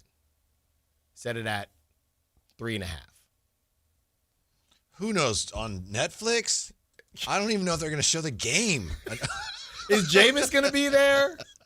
Probably. Jameis going to be there? He's doing his down under stuff. You know? He's going to be riding a kangaroo around. boxing or something. It'll be great. It'll be tremendous. Hey, Coach, are you ready to eat a W? But I think we agree that the most highly anticipated matchup on the 49ers schedule, we know the opponents, we don't know the dates yet, but it's 49ers Raiders, right? I would say so, but you guys can correct me. But I would say so. You got the games against the Rams and this. And yeah, but that's the game. Because it doesn't happen all the time. Right. You know you're going to see the Rams. You know you're going to see the Seahawks. It's the teams outside of your division that you don't always play. Which one's best there? You play the Cowboys. It feels like a decent bit. But yeah, Niners, Raiders. It's just there's something nostalgic about it, even if the Raiders are in Vegas. Yeah. You know, I'm excited. Mm-hmm. I got to be there in some capacity. So, look, I would expect the Niners to win that game, but don't let them lose. Don't let them lose that game, Whitey. Don't let them lose that game. I don't think they will. I don't think they will either. But let's not forget, what's the name? In that New Year's game, Jared Stidham almost hit you. Funny enough, I think me and you did a show right after that, back in the Bay. Really? We did a show. It was a New Year's Day show, or it was something during. Oh, that must have been well attended. Oh, yeah. Oh, yeah. I mean, only the top notch right there. And Jared Stidham almost hit him. Who are we going to get out here on New Year's Day? Give me Gleason and Styles. Yeah. Hey, Styles, what you doing? Nothing. I'll go on. When can I'll be there. You need me there now? I'll do it. You know, but it was all working towards something, Whitey. That's right. That's right. Okay, I got this last one, just real quick. Because I know what the answer is. I just want to bring it up anyway, just real quick. So you need your music again? No. Please, because I love the music. No, it's fine. Please, I love the bass. We're good here. We're good. Okay, on Tuesday. Please play it, Jeff. No, that's not what you played last time. Framber Valdez. Yeah. Was ejected and has been suspended for 5 games, guys. He got mad because he gave up 10 runs, 2 home runs, and he just smokes Trevor Story in the back. Not sanctioned. Saw that. Red Sox didn't do anything, and the benches did clear even AJ Hinch. Yeah, the manager said usually you want to feel like you're on the right side of these things, but we don't feel that way. Yeah, he said, we play a really good brand of baseball here. That didn't feel like it. I'm not judging intent, but I know when you go out on the field in those confrontations, you usually feel like you are in your right. Yeah. It didn't feel good being out there, so he's been suspended for 5 games. And, you know, this is why Framber Valdez ended up having to take a shorter deal. I think teams were worried about what type of clubhouse guy are you? He's got, a history now. So clearly that's out of style, but we didn't talk about that on the show. I thought it was pretty crazy. Mm-hmm. Yeah, it's definitely, it's hard to say that's in style. No. But I would have thought that's one of the reasons why teams would be reluctant to sign him. Because even worse than that to me, that's bad. I understand you get frustrated. You're really mad. You're getting bombed. You lose your temper. Worse than that is last year when he crossed up a catcher intentionally to plunk him. Well, that's what started chest it, protector. right? Yeah, that's what started it. He said, I do not expect to get suspended. If it would have been on purpose, I would have gone towards the hitter saying something, yelling something, threatening them or something like that, which didn't happen. I was just calm, just staying out of the situation. I let the benches clear and nothing happened. I even left the field in a quiet way because, of course, it was not on purpose. Of course. Yeah, he was salty that they were getting him good. I mean, 10-2 in the top of the fourth. I wonder if he's salty that they left him in that long. I don't know. Yeah. I don't know what their bullpen situation was. I don't know how well he's been pitching this season, but you had the Cody Ponce thing where he went down early with the Blue Jays. He might be back by now. I'm not sure. Imai looked terrible, then got injured. Yeah. So it does feel like, I know the Giants don't look good, but it also feels like they didn't take on any more bad contracts. You know? So tiny victories, Whitey, but that was the last ensalada sal I had for you. Why is it that the Giants, I know I asked you this earlier, why do they seem to lose so many games that they have a chance to win? Well, some of it is the closer, of course, right? And some of it is... I mean, it happens a lot with them. Yeah. I mean, they just they haven't found their footing. Yeah, I think Cody Ponce might be out. He's thrown 2 innings this season, so I think he's done, or at least done for a very long time. So that injury, he never came back from. But it's hard to say. It's hard to say. Every game has been different. Like those 2 games in Philly, 2 walk-offs. I mean, that was terrible. That's obviously the closing situation. But Whitey, I don't know. You know, you just, if you find yourself in this many close games, I do think that you want to believe that things will even out, and they just haven't. But also, turn up on somebody, right? If you're consistently putting up, I saw the average runs for the Giants is 3 runs or something like that. In this day and age, that's just not going to cut it. I tell you, that 7th inning yesterday was abysmal for both teams. Long story short, tie game 1-1. Top of the 7th, Tatis grounded to third, and Chapman can't make the play. Mr. Catch the bleeping ball, can't make the play. Himself. So you got a guy on first. So eventually you end up 2nd and 3rd with 2 outs. And the Padres have a rookie manager too, Craig Stammen. Yeah. But he's played in the majors, but he's never managed. So they had a lefty on lefty matchup. Stammen, the manager of the Padres, decides, I need a pinch hitter. It took him so long to decide to get Ty France, the pinch hitter, up that the pinch hitter started his at-bat 0-1 because there was a pitch clock violation because the manager was late getting the pinch hitter into the box. Then he hits a line drive to right field, and the right fielder has it go off his glove. But just think if Tony V had done something like that. Yeah. But San Diego won the game, so it's like, oh, that's funny. Yep. It was a bleep show. Yes. Pretty much. And Padres are starting to turn it around a little bit. And the Giants, they really need, like I said it yesterday, they needed that game. They got a good Pirates team coming in. They should be a little tired. Then they got 4 against the Dodgers in LA. It just seems to me that their nucleus, which is Devers and Adames and Chapman, I don't know. Do those guys even like each other? They tried to with the Gatorade, but I don't know if they actually do. I'm not quite sure. I mean, they haven't had a lot of time together. I just think it's just awkward. It doesn't feel natural. We were talking to Hunter Pence earlier, and you know, Hunter Pence is Hunter Pence. He's on the scooter, and even though all those guys probably did their own thing, it was more cohesive for some reason. They had Timmy, who was just completely different. Yeah. But, you know, it just worked. And maybe that, to be fair, maybe some of that is Bochy. Or was Bochy. Maybe that's part of it. Stick around. Golf to Go is coming up. We're back with you tomorrow. Drive, guys. Have a pleasant evening. Thanks for listening to Sactown Sports.